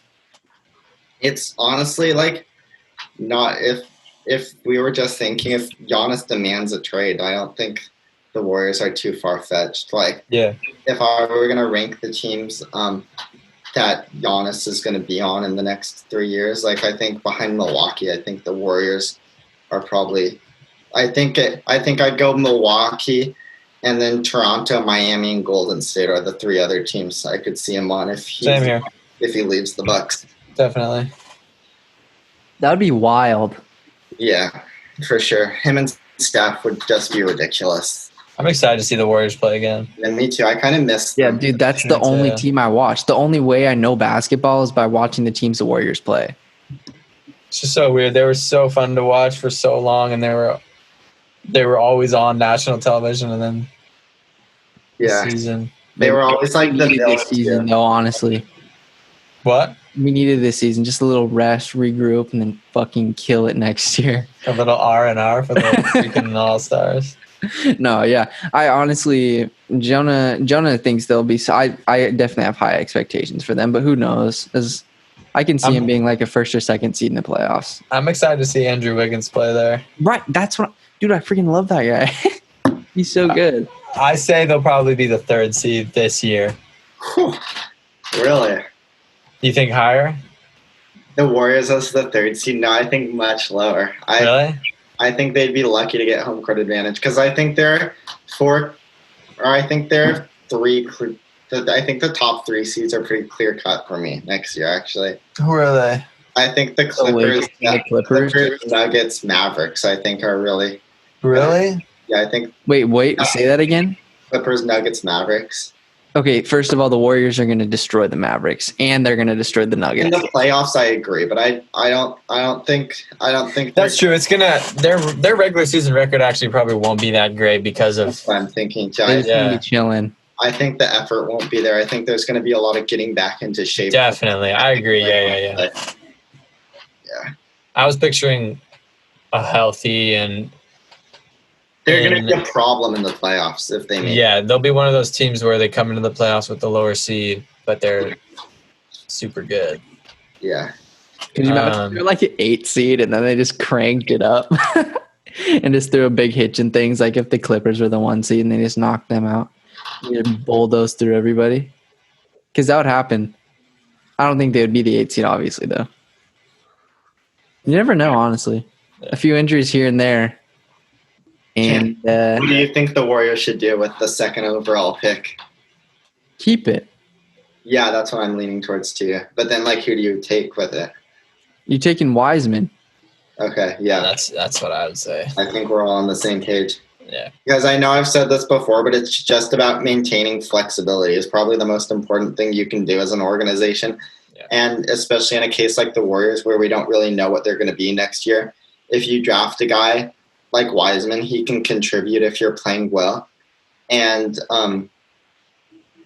he can, A, contribute, and B, if you're playing well, you can move him at the trade deadline for another star. So you're not really losing anything there. You can move a rookie at the trade deadline? Yeah. Even if you sign him just that season? Yeah. I think it's 6 months is the time you got to wait. And then it's sometime in December usually where free agents and rookies can start to get traded. It doesn't happen very often, obviously, but it's possible. Well, yeah.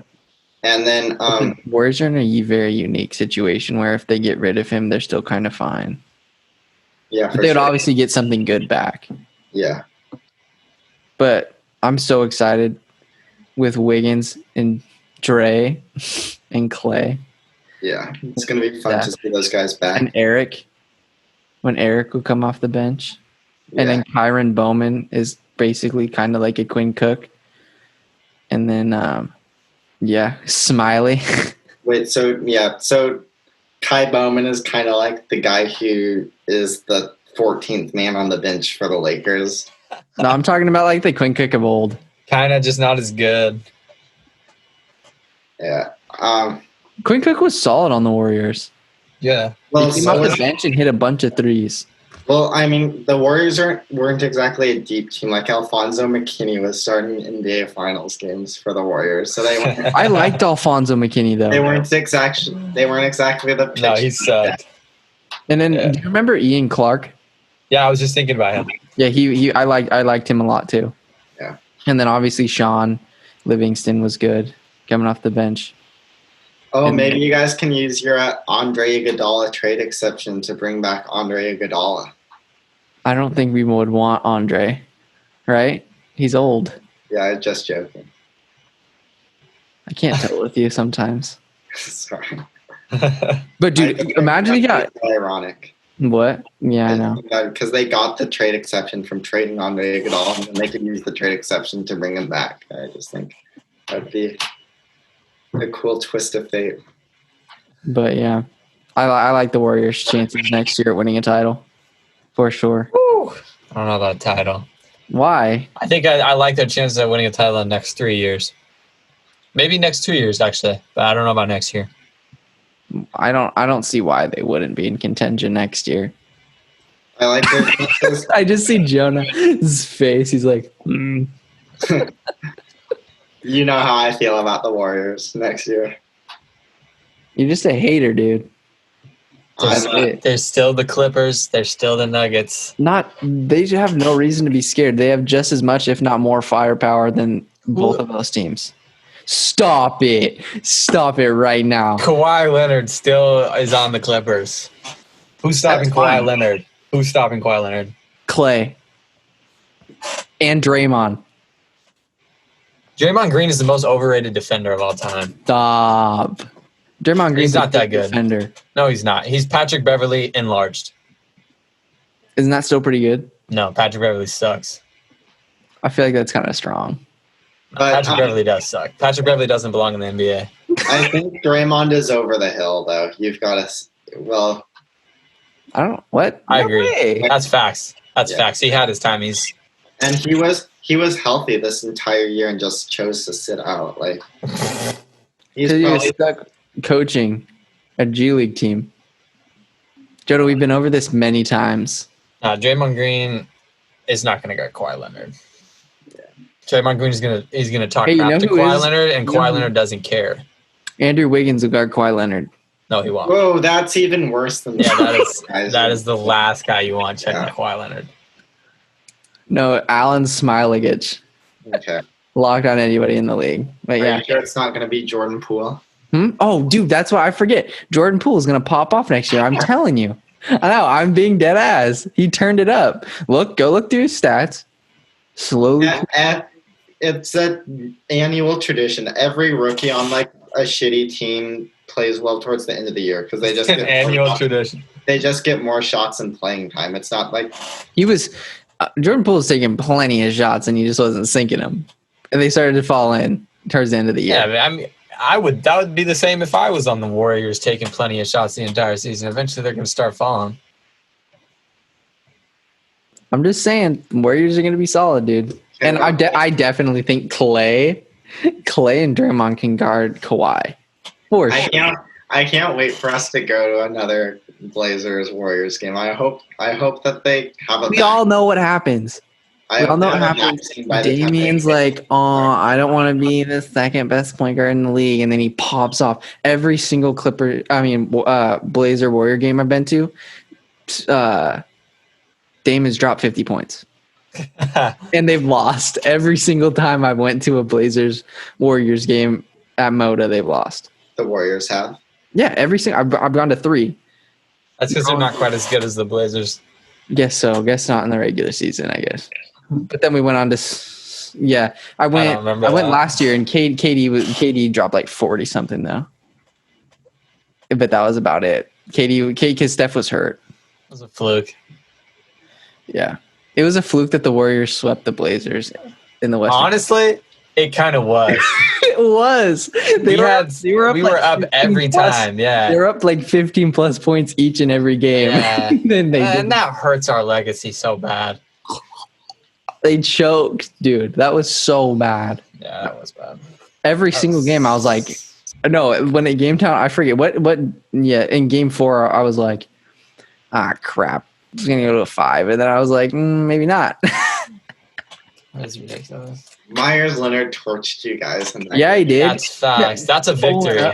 Pulling up from beyond the arc, just straightaway threes. It's a victory, bro. Yeah, I know. He should have retired after that game, though. Just call it done and just go straight to modeling. Myers Leonard's in back-to-back conference finals. He just carries teams. That's facts. He's more of a Fortnite player than he is an NBA player. His streaming career is going well, but I loved that game against the Bucks. They put Myers Leonard in. I was about to text Jonah about it, and he texted me.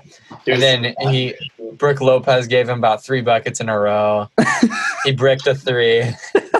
Get him out of there. There was one time where he didn't know the play, and he was just like screaming. Like he was setting the screen that was so far away from the rest of the play. Yeah, he's horrible. Did you guys watch any college football today? No. I don't even care about college football. Me neither, especially without the Pac-12. let's line up the best ACC and Big 12 schools against complete trash and see how many points they can score. That's basically all it is. I thought the SEC was going to have a college football season, but they are. They play next week. Oh, next week. Oh, okay. Yeah, it's complete garbage, dude. Like, it's stupid. Yeah, you're right. But I'll tell you though, that scoreboard is pretty sick though. That new scoreboard is pretty sweet. It's cool this year. It's big. Yeah. It takes up like the whole entire. Like, it's big. It's sweet. Yeah. It's so weird to look back because remember, like, when we were in elementary school and at ESPN had that little tiny thin board up top that was like black and red and yellow. Oh yeah. And now it's like this big, huge thing. Yeah. But that was classic. That's like my childhood scoreboard right there. And then at the bottom was that where they showed the scores from the other games, and it was like red. And it flicked up into the side. Yeah, that's classic. That's classic ESPN right there. Yeah. But yeah. Those are the good days. Do you have any other stuff you want to talk about NBA wise? Oh, the Nuggets. We didn't talk about the Nuggets. The Nuggets, that's true. The Nuggets, I just kind of feel are less interesting because they're just sort of locked into their team now, and their young players will get better. I think what's interesting is going to be I think Jeremy Grant's going to decline his $9 million player option, and so I think he's going to be a free agent this summer. Yeah. I think they'll bring him back. I don't think they traded a first-round pick to Oklahoma City because they didn't plan on keeping Jeremy Grant around. So he's a good guy to have around for sure. Yeah, especially he's been big from this playoffs. And then Millsap is the other guy who's hitting. Oh yeah. And I honestly don't have any idea what's going to happen with him because you assume with Grant and Porter Jr. that you've got your two power forwards, but I actually kind of like Porter more as their starting small forward. Me too. And then you can bring Will Barton in as your kind of scoring sixth man. Yeah. So that's going to be interesting. And then I think Mason Plumlee, like they probably just let him walk, you would think, because you can get a small forward or you can get a center that's much better than him. Yeah. For like a couple mil a year. So yeah, I think their major pieces are definitely locked in. I think they're in a good spot. I think they're in a good spot too. I think Porter's going to be the guy who, if he takes a big jump, can kind of take him from this good regular season team to a elite contender. Yeah. But I think even if he takes a minor jump or stays the same, I think they're going to be a top 2 seed in the West. Yeah. If they can figure out some kind of three-way dynamic with Murray, Porter, and Jokic, that would be tough to guard. For sure. Because that's literally a huge offensive threat at all three ends of the offensive spectrum. Exactly, yeah. And I was encouraged by Gary Harris, too. He shot it this season, and it started to look better in the bubble, especially and you'll have Will Barton back. So I think things are looking good in Denver. I don't think they need to take any big risks or any big moves this offseason. I don't want to change topic too much, but what do you think about PJ Tucker? Because I honestly think he kind of sucks. You think? I like PJ Tucker. I think he's good. Yeah. I don't like PJ Tucker. I think he's a good player to have on your team. He's one of the toughest guys in the league. Yeah, I think he's one of the best defenders in the league too. He's done a great job against Anthony Davis when he's been on him this year. Uh-huh. Yeah, I like PJ. I don't know. He just kind of bothers me. He's so cocky.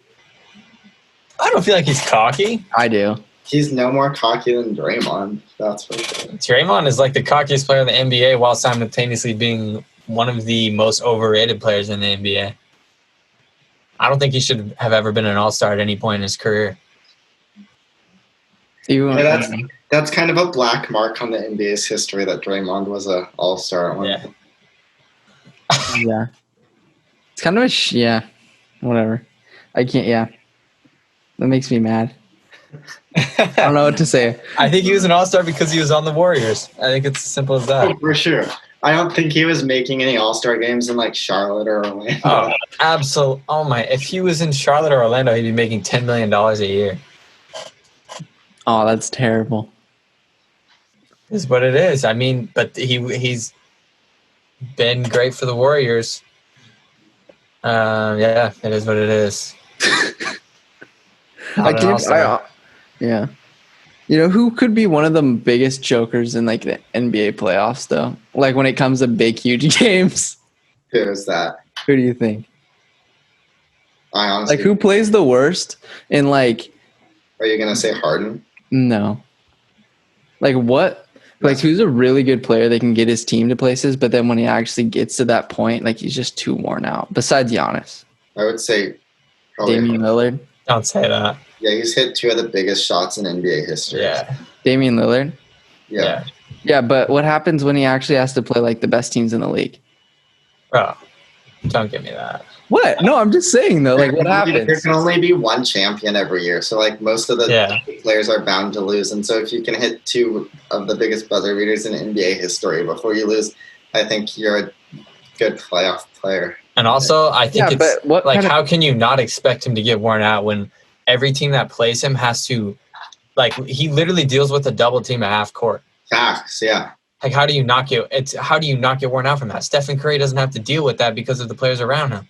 Mm-hmm. I mean, so I would definitely say that Dame has good players around him, though. Not like Stephen Curry. Yeah, I mean, if Draymond sucks so bad, when was last? Dame hasn't played with an All-Star since LaMarcus Aldridge. We both watched the Warriors series last year. We know how they were leaving Al-Farouq Aminu and Mo Harkless open so they could go smother Dame Lillard in the prior series. Like, Dame Lillard could have beaten Steph whenever he wanted to, but he just didn't because he knew Draymond was waiting for him, and so it just wouldn't have been a effective offense. Yeah. Why wouldn't you just drive on Draymond, though? Drive in on Draymond. He's one of the better rim protectors in the NBA. So that's one thing he's good at. One thing he was good at. One thing he's been good at before. Yeah. Now, if you give Damian Lillard an All-Star. I mean, CJ McCollum is borderline All-Star. He's borderline All-Star. He would be an All-Star if he was in the East by now. For sure. But if you give him an All-Star. Yeah. That's all right. Yeah, that's true. Right. I'm just saying, like, until Dame gets to the finals, like, I don't know if you can point him as, like, the best point guard in the league. Am I right? No. No? Why not? No. Why not? Giannis was the MVP. Or probably going to be the MVP, and he was the D-point. He just got swept. Back-to-back year. Or not swept, but... The Bucks kind of suck. I think he got swept. So, but would you say... I really wish the Bucks would have been in the finals last year because they would have got thrashed. The Warriors were the walking wounded by the time they got to the finals. Yeah, I think they would. No, they still had Clay though. So are we assuming if they play the Bucks, Clay just doesn't get hurt? And he just averages like 40. Yeah, basically. Well, they were on the verge of winning Game 6 until he destroyed his ACL. Yeah, that's true. Yeah. And they were basically like just running on fumes though, because they didn't have KD, and having KD diminishes your bench like crazy. Yeah, I think they would have lost to the Bucks. Me too. You think so? Yeah. Yeah. I think the Warriors were just out of gas at that point. I don't think they were out of players. I don't think they were out of gas. I think they could have finished the series maybe if Clay didn't get hurt. You got it. They were right in that game. But the series, though?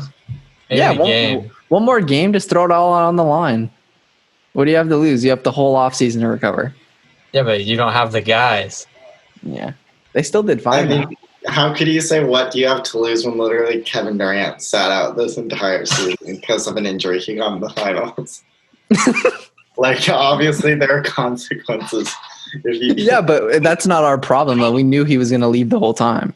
You don't have a lot to lose. Okay, then what about Clay? Huh? Well, but we still had to try to win that game just to get to the Game 7 in the first place. Yeah. Whatever. You guys are going to get showed up. Celtics in 5. Oh, come on. Lakers in 6. Oh, come on. I love how you made opposite. Warriors in 4 next year. Okay. In the finals? Yeah. In every series. Every single series, dude. No, I'm telling you though. How good does that sound? Because it would be Clay, Steph, Draymond, and then would it be Andrew Wiggins, and then potentially James Wiseman? Yeah. That's kind of fire, dude. Well, we don't know what any of those players are going to be like. Yeah, not a single one. We don't know what Wiggins will be like in that type of situation. I think we can say what Steph's going to be. Yeah, I think Steph is the one player who I trust. Clay could start off a little bit slow. He could be a little hesitant until he starts feeling his jump shot and driving to the rim and like landing normally. Yeah, and then Wiggins, we can hope he improves, but from what we've seen the entire career, he is not a good player. Wiggins is gonna get like 17 points a game.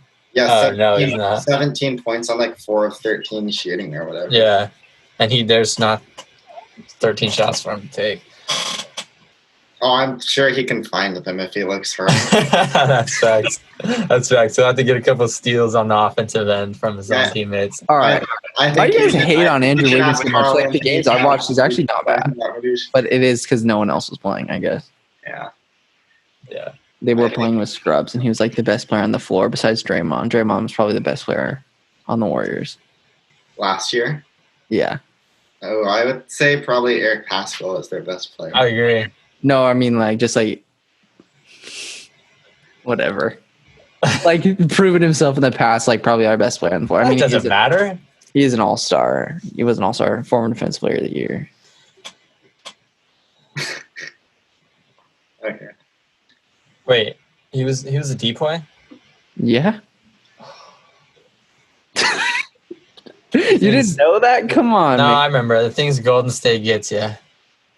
Yeah, dude. Let's. I'm gonna read off Draymond Green's resume. You know, maybe you guys can try to trade that first overall pick for former MVP Derrick Rose. I mean, having the MVP and the Defensive Player of the Year on your team at the same time, that would probably be a pretty good combination. Shut up, bro. All right. I remember when Derrick Rose hit that game winner against Golden State a long time ago. What about former Rookie of the Year Michael Carter-Williams? You guys could just... Their resume will be insane. All right. Draymond Green, obviously he's a 3-time NBA champ. 3-time NBA All-Star. So is, what's his name? Patrick McCaw? Yeah. Kind of similar. Yeah. Oh, he was actually... I forgot about him. He was actually good. But he didn't play that whole 2018 season, though. Right? No, he hardly played at all. Yeah, he didn't play at all. Yeah. 2017 NBA Defensive Player of the Year, All NBA second team. That doesn't All NBA third. Oh, that's a joke. All NBA third team in 2017, but he won the Defensive Player of the Year that year. Yeah, he shouldn't have got either of those awards. How does that make sense, Jonah? What? You're the All NBA third. You're the runner-ups. All NBA third team, but you were the Defensive Player of the Year that year? Because he's not good offensively. Oh, yeah. That makes sense. Was that 2017 he won Depoy? Yeah. NBA 2-time NBA All Defensive second team 2018 and 19, and then first team 15 through 17. Okay. Steals leader 2017. Yeah, he was a good player. Big Ten Player of the Year, Michigan State. He used to be a good player. Used to be a good player. Stop. Kawhi Leonard or Rudy Gobert should have won Depoy 2017. No. Imagine if Draymond Kawhi... Green was the steals leader. Remember when he had a triple-double and it was he had a triple-double, but the triple-double was a steals. But could he have done that in Utah? No. What does that even mean?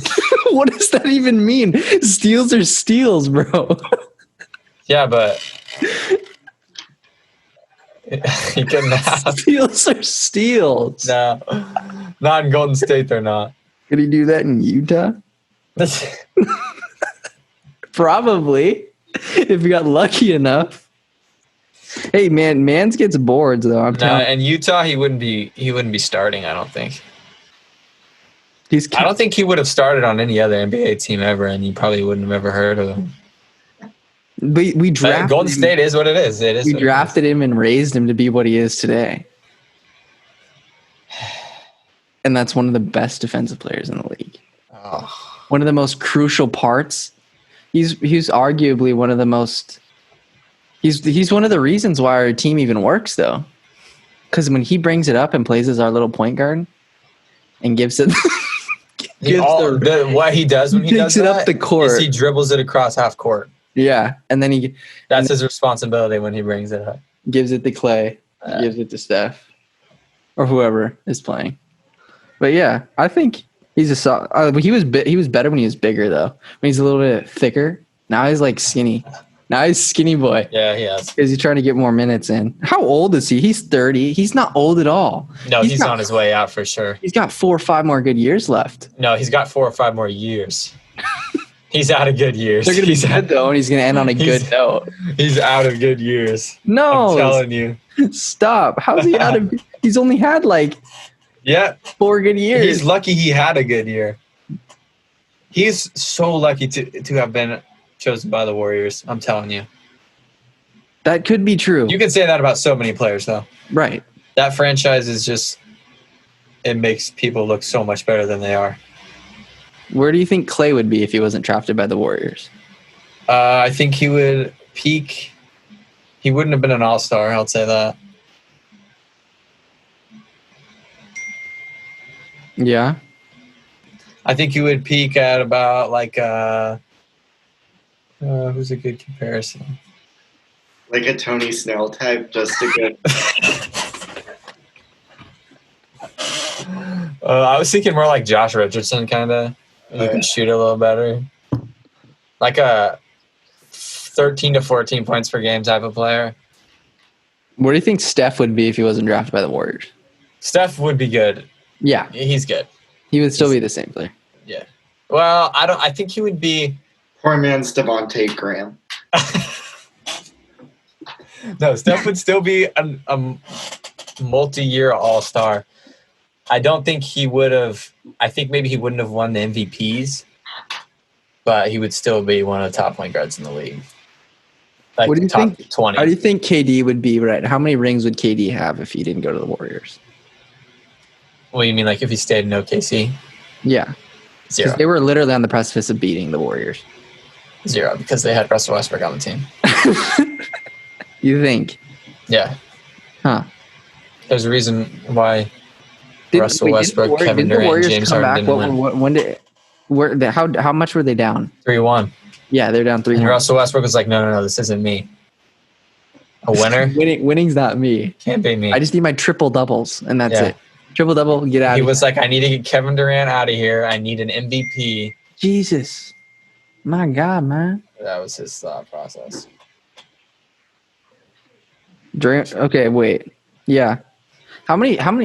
I think I honestly, I don't want to say this, but the Warriors, honestly, looking back, I know that KD got them rings, but I feel like if they, because you know that their 2015 team was raw. Yeah, that was when Iguodala was the Finals MVP, right? I don't know. That's just when they had a deep ass bench. Yeah, that was their first championship, wasn't it? Iguodala was Finals MVP. Yeah. Yeah. I honestly think... On the website NBA.com, they say, Kawhi Leonard was named the 2019 NBA Finals MVP. Huh. That's weird. That's weird. Huh. Why would she say that? I don't know. Huh. That's odd. That's super odd. You know what? I think that the Nets are going to win the championship next year. Not the Warriors. No, not the Warriors. Between Karis LeVert, Kyrie Irving's probably the best point guard in the league. And then KD, best player in the NBA.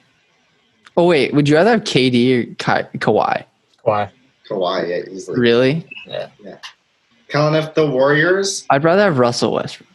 If the Warriors make the NBA Finals, I will drink an entire... bottle of my urine? Bottle of ranch dressing. On the show. Okay, what if they win? If they win the championship? Yeah. Then we can go to the urine idea. I'm going to buy your bottle of Hidden Valley now and make sure it's expired for next season. Please do. And I'm going to leave it in my pantry unrefrigerated. Good. I think Kevin Durant's the best offensive player in the league. When he's healthy. What about? Yeah. Yeah. Best offensive player? Do you think he will be? Who's a better passer, Draymond or Russell Westbrook? Draymond. Does that pain you, Channon, to say that? Yeah, but it's only because he's on the Warriors that he's a better passer. He wouldn't be a better passer in Utah, I'll tell you that much. What's up with you and this fixation with Utah? No, I was just saying that because that's where Rudy Gobert plays, and he should have been Depoy 2017. Why? Just because he stands under the rim's like, no. Well, it was more based on the fact of the level of defense he plays compared to Draymond. How tall is Rudy? 7'2". Huh? 7'2", I think. Draymond's 6'6", and he can do what Rudy does, but better. Oh, that's crazy. No way. He can. No. He can shut down LeBron anytime he wants. Just look at the finals highlights from like 2017. How's that doing what Rudy does? Was that when LeBron averaged a triple-double? I don't know. He just swatted him. Or no, that was 2015. He averaged like a 35-point triple-double. How do you wait, Chan? What are your thoughts on Kyrie Irving? On Kyrie, when he's in the right mindset and he's healthy, he's definitely top 5 point guards. Maybe actually, 3. Knowing what we know now about Russell Westbrook and his like steep decline, how would you re-rank your like top 5 point guards in the league right now? Give me predictions for what you think the top 5 point guards are going to look like after the 2021 season. 1, Damian Lillard. 2, Stephen Curry. 3, does that mean Dame wins MVP? John's going to be healthy to start the season. Who? Oh, I'm so excited for that. Let's go. It'll probably take a while for him to get back into John Wall mode, but that's so exciting. I hope he doesn't get hurt again. Knock on wood, bro.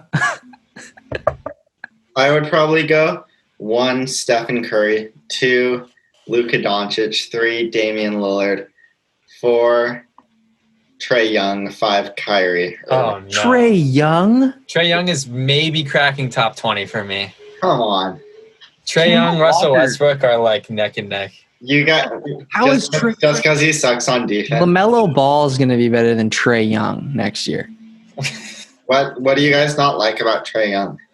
I don't think he can do what he does on a good team. He doesn't play defense, and his shot. Think that I have to push back on that a little bit because when Jonah, don't even say anything about his defense. You've literally said his defense sucks. No, I'm talking about the good team stuff because when you look at the shots he was getting for his wide open teammates, like he was getting DeAndre Hunter and Cam Reddish and John Collins wide open threes, and they would just brick them. And so I think Trae would be even better on a good team, especially when the floor is spaced better and he's playing with a better pick and roll partner. Here's the thing, though.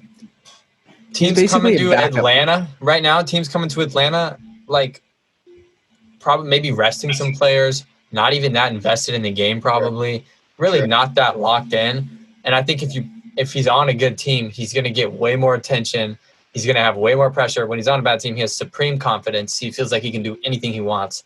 Okay, yeah, that's fair. And I think if he was playing on a better team, he might not still average 31 points a game. Yeah. But I'm not saying he can't be a good point guard. I just don't believe it until I see him on a better team.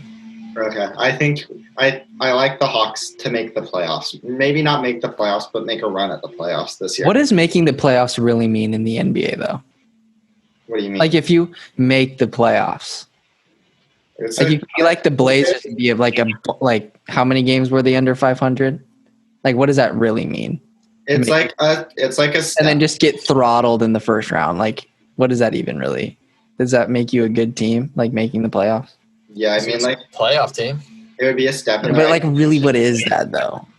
It would be like it's a step in the right direction. Like you got to walk before you can run. So like for Trae Young leading a team to the playoffs would be actually a pretty big deal, I would say. Definitely, especially in Atlanta. Yeah. No, yeah, that's true. But I'm like saying for like the Blazers though. Well, they went to the playoffs against all odds. Right. Yeah, and we were like. So that was an accomplishment. That's kind of scary though, huh? That we were like. That a team that has like a decent amount of talent barely scrapes a playoff That's not scary because we didn't have anyone to play in the regular season. Caleb Swanigan played major minutes for us this year. So did Scal and BCR. Yep. And Anthony Tolliver. Yep. Anthony Tolliver was our starting center for several games. I remember that game me and you went to, and when they announced starting center Anthony Tolliver. And that was so funny. Wait, when they announced it on pregame? Yeah. Or maybe he was starting at power forward that game. Either way, if he's starting, that's pathetic. Yeah, it is. He's one of the worst NBA players in the NBA right now. He's not a basketball player, in my opinion. I don't know how there's players like that. I don't know how they got to the NBA. Like, it's just by chance. Patrick Beverley, another one of those players. Just pure good fortune. That's how they got to the NBA. Anthony Tolliver's tall. That's it. He's supposed to be a shooter. What does Patrick Beverley have for him? Patrick Beverley has nothing. That's how I feel about Patrick Beverley. I don't think he's good at anything. He doesn't. Defense. He's just a dirty defender. And he's just, like, I don't even feel like he plays good defense. He's made good defensive plays. Was he first team this year? Second team. Even that's a joke. He's not that good of a defender, in my opinion. I would have had Drew over him. I think Drew's a better defender. Oh, but definitely. I would say it's borderline, though. Like, I can see the case for Patrick Beverley. I don't see it. I think he... What did Patrick Beverley do to you? Did he do something mean to Damian? Oh, yeah, he did. Yeah, he did. That's right. You can't take it personally with Patrick Beverley because he does that to everybody. No, I hated Patrick Beverley before that. I did. I hated Patrick Beverley. He's on the Rockets, and he's just like, I don't know. Yeah, he's just really pesky. He's a guy that you would like on your team. I do respect. Draymond was on the Blazers. He would be one of your favorite players. Yeah, I like everybody on the Blazers, but I do respect Patrick. He nods. That was probably the best thing he's ever done in his career. When he did what? Tried to take out Russ. That's facts. That's like an ongoing thing too, like multiple attempts to try to take out Russ. I do respect that a lot. Like, I literally watched a video on it. There's literally several times where he like lunges at his knee. How does he even stay in the NBA after doing that? That's literally like...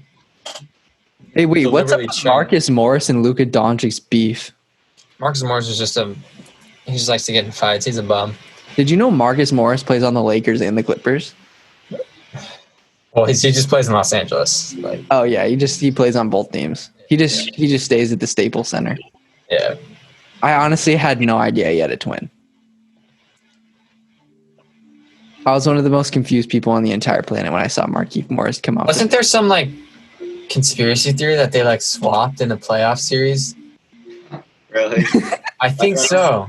I've never heard that one. Because like they started playing like way better. Like, and their numbers were like matching the other twin in that season, and people were like speculating that they like switched. That's funny. Hey, who's the cat that looks? Wasn't Markieff like on the Wizards and Markieff on the Celtics? Was that? Yes. Yeah. Yes. Yeah, that was funny. Who's the guy that's on who's the guy that looks just like Travis Kelce? Jonas Valanciunas. Yeah, he looks just like Travis Kelce. That's crazy. Also, Jonas? He definitely tried to hurt Damian Lillard on like multiple different occasions. Yeah, he's one of those type players.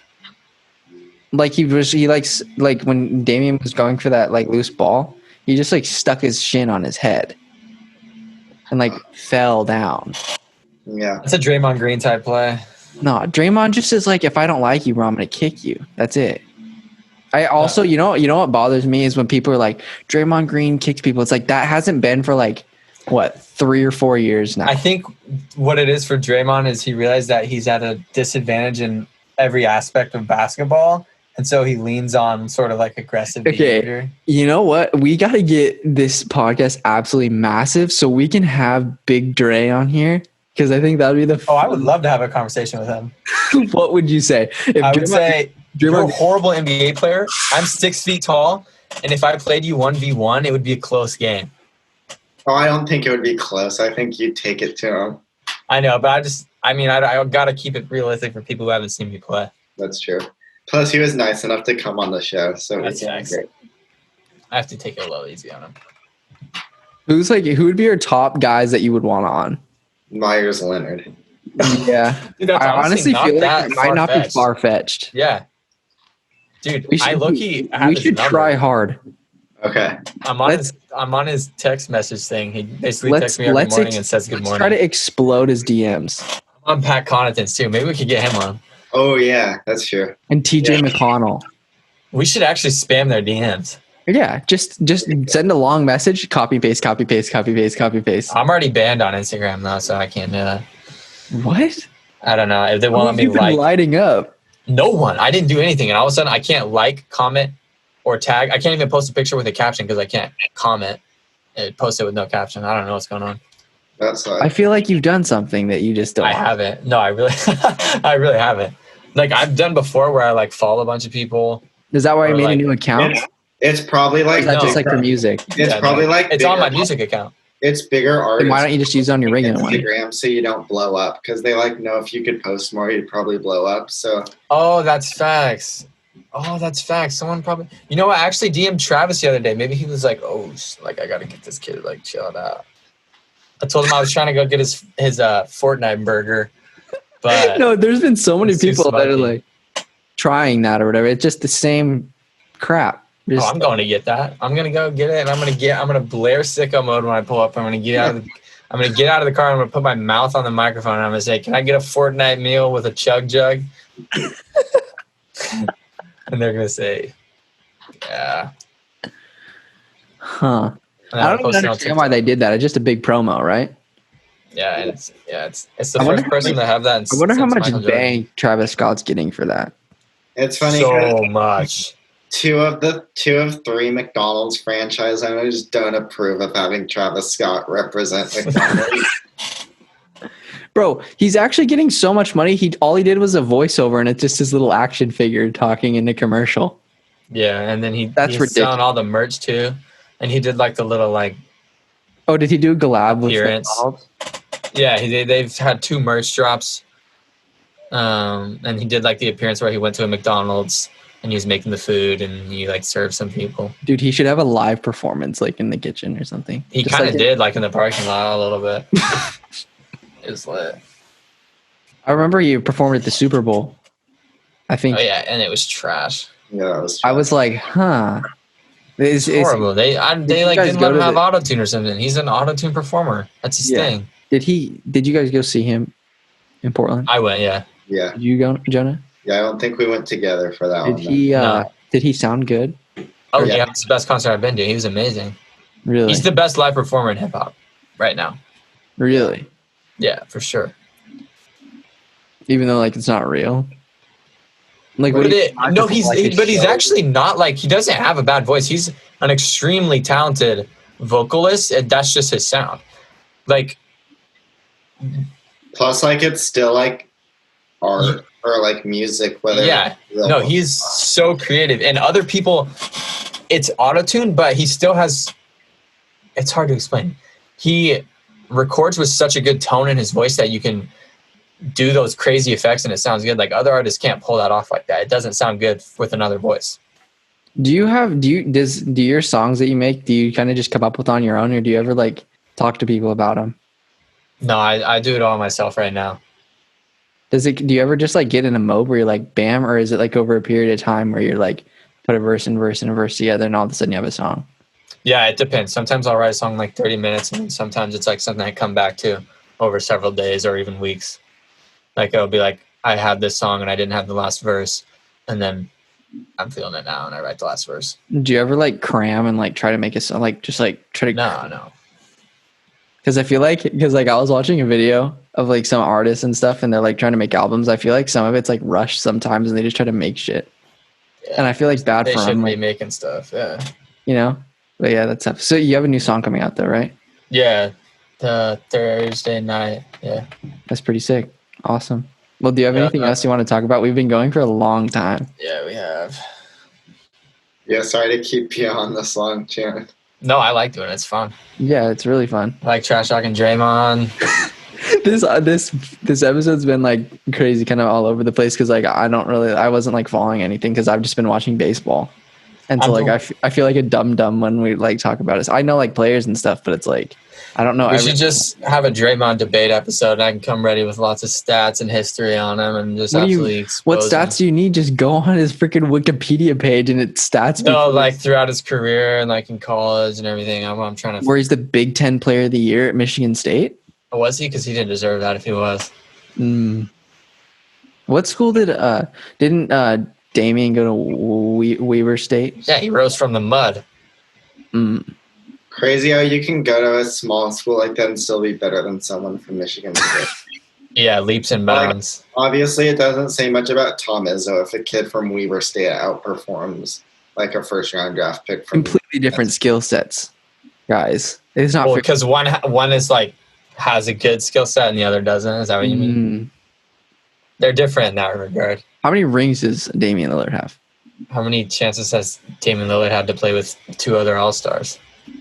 I don't know, but like if he was super good, like Kawhi, wouldn't he like carry the team to the finals himself? I think it's harder for a point guard to carry a team than it is for a 6'8" player to carry a team. Dude, Kawhi's hands are like the size of my computer screen. Yeah, even bigger. It's crazy. But yeah, we'll have to have Channon back on for the NBA Finals once we know who's in the finals. Especially, the Heat and the Clippers, baby. Clippers. It's gonna be great when the Lakers and Celtics are there. That's funny. We have entirely different ideas of who's going to the finals. I think the Celtics are going to take it home. Win it all? You think the Celtics would beat the Lakers? Bringing home another banner. Oh, yeah. Celtics in 4. Against the Lakers? No, honestly, Celtics in 6. Against the Lakers? Yeah. Okay. Jaylen Brown's going to lock down AD and LeBron at the same time. They're just going to have 4 guys on the court. Kemba Walker's going to score like 65 points. I'm excited to see that. Also, Jason Tatum is probably going to have he's going to average like 35 a game, which is actually possible. So LeBron won't guard him or anything? No. LeBron's trash, dude. I think LeBron's probably the best player in the league, honestly. I'd rather have LeBron than Kawhi. Really? Yeah. Jonah, wouldn't you? No. You wouldn't rather have LeBron? Do you think LeBron's the best player in the league, though? No, I think Kawhi is. Yeah, I think Kawhi is. Yeah, at what point over the last 2 years has LeBron been better than Kawhi? Never. I feel like the best player in the NBA is an award that's earned is a title that's earned during the postseason. Yeah. Obviously, if you took all 82 games into account, over the span of the majority of those games, Giannis is undoubtedly the most dominating. And Kawhi probably didn't even play in half of them. Who wins 1v1? LeBron versus Kawhi. Yeah. Kawhi. Yeah, probably Kawhi. Who wins 1v1, Steph or Kawhi? Oh, Kawhi, easily. Really? Yes, Kawhi. What if Steph gets hot behind the arc?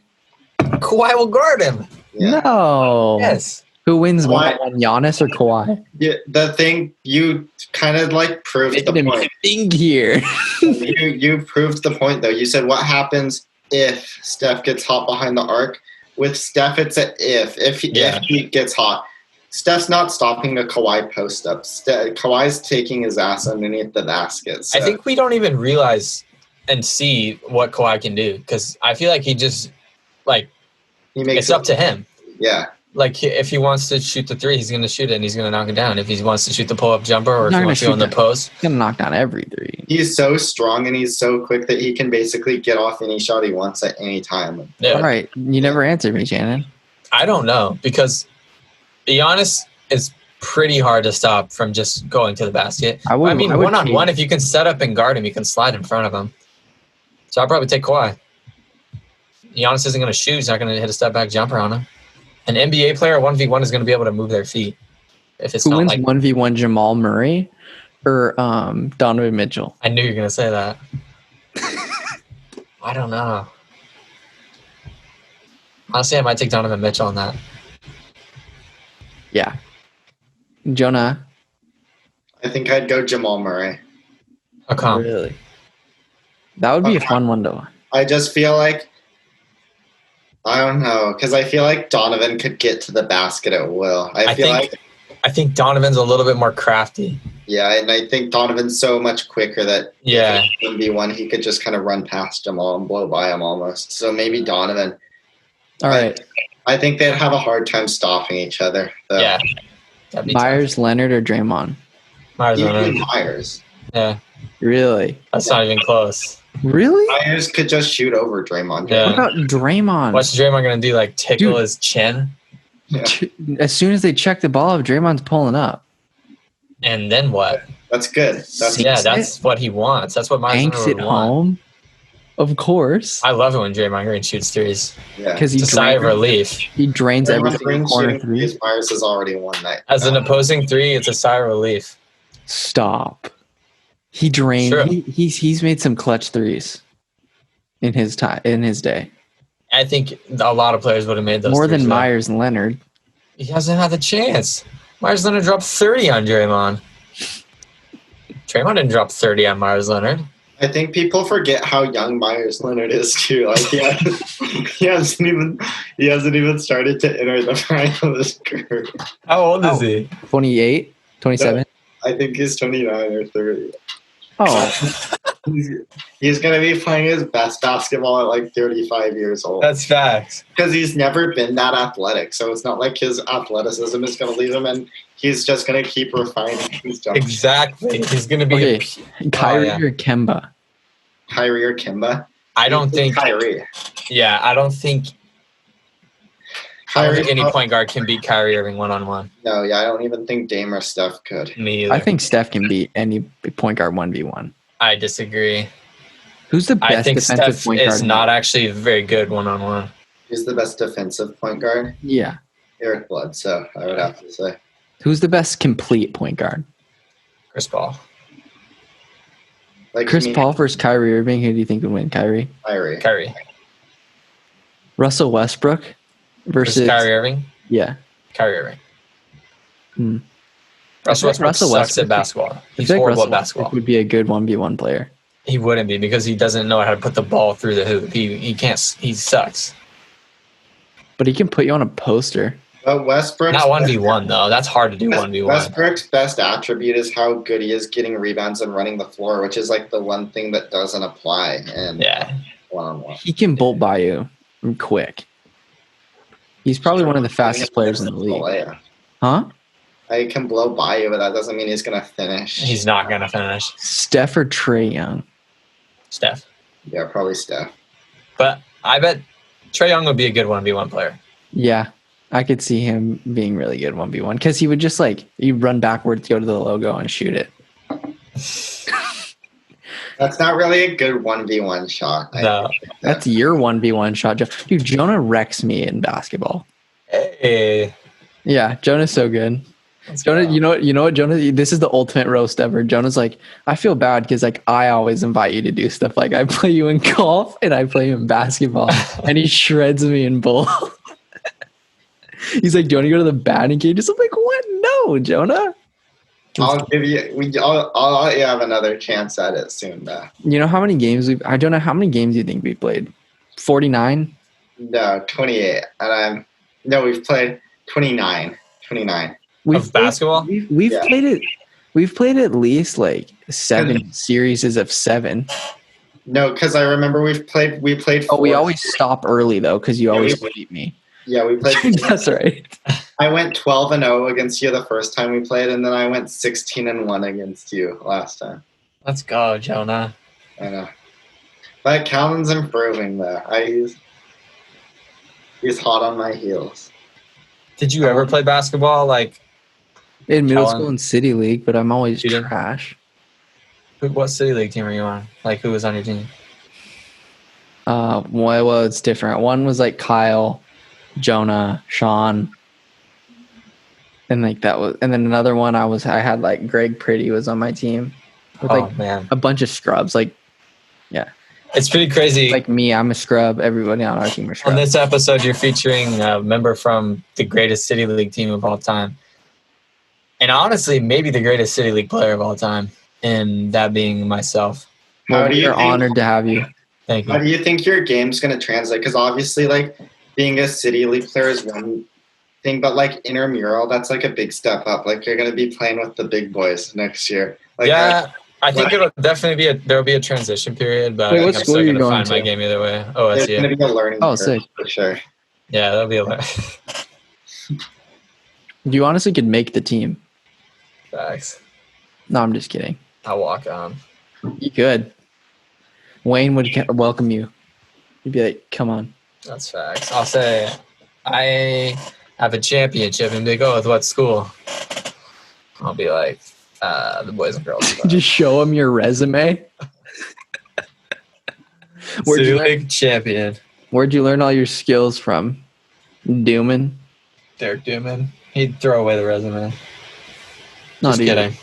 Derek Dooman's one of the best coaches in the Mid-Willamette Valley Conference or whatever you call it. I actually really like Derek Dooman. He's yelled at me a few times in Wade's class, but like he gets hated on by other players. I like him a lot. He seems like fine. I've just had a couple interactions with him where it's like he yelled at me because like the only thing I would have changed is on offense. Like if we just gave me the ball every time, I think that would have worked a little better. Wait, did you play this year? No, I couldn't. You were ineligible. Yeah, that's why I played City League. Yeah. Did Blake Bowers and them have a team? No, they didn't play because they found out about our team. They didn't want to play. Because I remember like there was like Jaden Lopez, Blake Bowers, and another team. Yeah, they were Biddy League, but we beat Biddy League by like 50 this year. We scored 113 points. Really? Yeah. How? Because we were nasty, dude. I'm telling you. Who was all on your team? It's me, Hunter Williams, Wyatt Javage, Bjorn. Wyatt's good. Yeah, Wyatt. Yeah, he was our second best player, I would say. He's really good. He's really good. He's your CJ McCollum. Facts. That's so facts. Landon, Chase, Bosman, and Bryant. That's a good team. Yeah, we were nasty, I'm telling you. Wow. We won the championship by like 30. Who was that against? It was like Carter Catchell, Patrick Burris, Tyrus.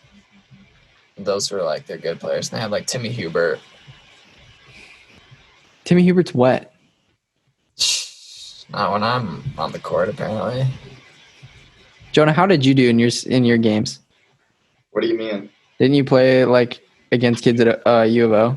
Oh, intramural, you mean? Yeah. Not that good. We started Let's out go to the left side. We started out 4-0, and then we finished 4-4. So we ran out of steam. Did you get a lot of minutes? Yeah, I mean, there were only 8 guys on our team, and so what'd you average? I don't know. I know my career high. Probably like 35. It's fine. 28, almost 35. Dude, you're wet though. What was your career high? Logo Willard. In our first game of the season, I dropped 28, and then I never got more than 16 in the other 7 games. 28. That's cold. Yeah. That is nasty. Did you drive it all or in that game? Hit him with a couple reverse lands. No, that was the one where I tried to get my step back going. I've played quite a few people one-on-one, and no one can finish better than Jonah Willard. That's not true. I remember one time me and Jonah 2v2'd. Remember at Nick's house? No. It was like, I think it was like Kyle and Tanner or something. And we beat him. Really? Yeah. Yeah, I mean, that sounds right. So I'll take your word for it.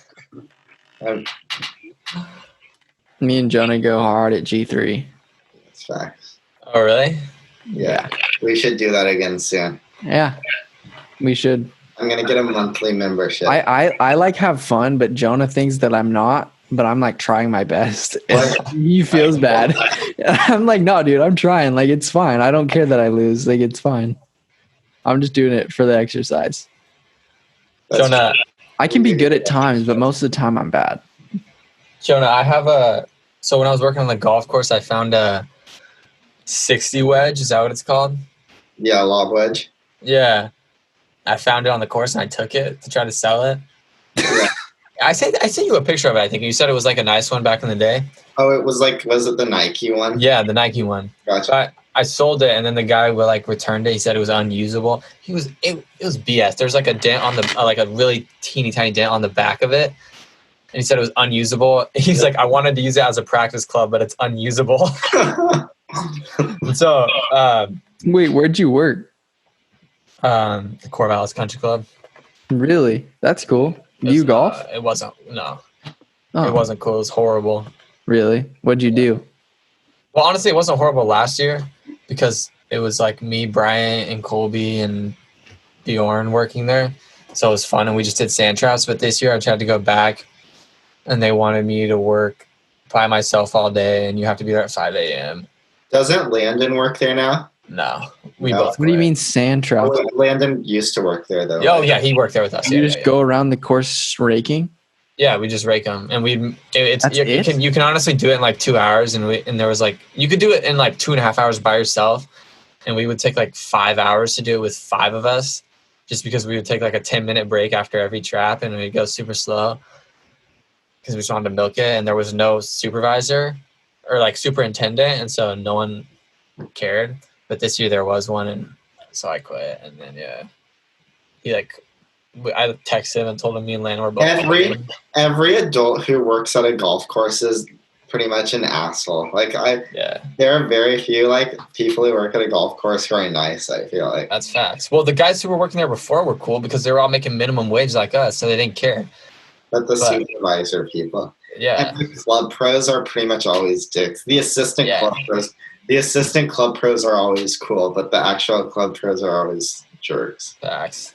But yeah, so we found that club, and me and Buffy went to the river, and Jonah, I was hitting that thing 150 plus with the 60 wedge. I'm telling you, just Happy Gilmoreing that thing, absolutely launching it, rockets. Wow, it was sick. That's dope. Sick. I think me and Wyatt Javage went golfing, and we used I forget what it was. I think we used chippers, like a similar club for like a par 4, and it took me forever to get on the green. It took me like 8 or 9 shots because I kept hitting it in the tree. I was trying to get Brian Bjorn to go with me to what's that one place? The place in North Albany? Spring Hill? Golf Club of Oregon. Yeah, that one. And I was trying to just play 9 holes with only the 60 wedge, but they told me it couldn't be done. Did you do it anyway? No. That's tough. But yeah, it's late, fellas. This is gonna be a long one. I'd be surprised if anybody actually listened to this all the way through. That's you might want to just cut off the last 30 minutes of it. Yeah, for sure.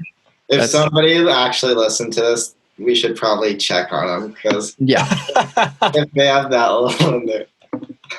If they have that little to do, that's crazy. But yeah, this was fun, guys. Sorry I didn't really have much to contribute besides kind of smack talking, but it's fine. No, that's the best part. Yeah. All right, cool. All right. Good night, guys. Thank you for doing this. Later for sure. Bye-bye. Peace out.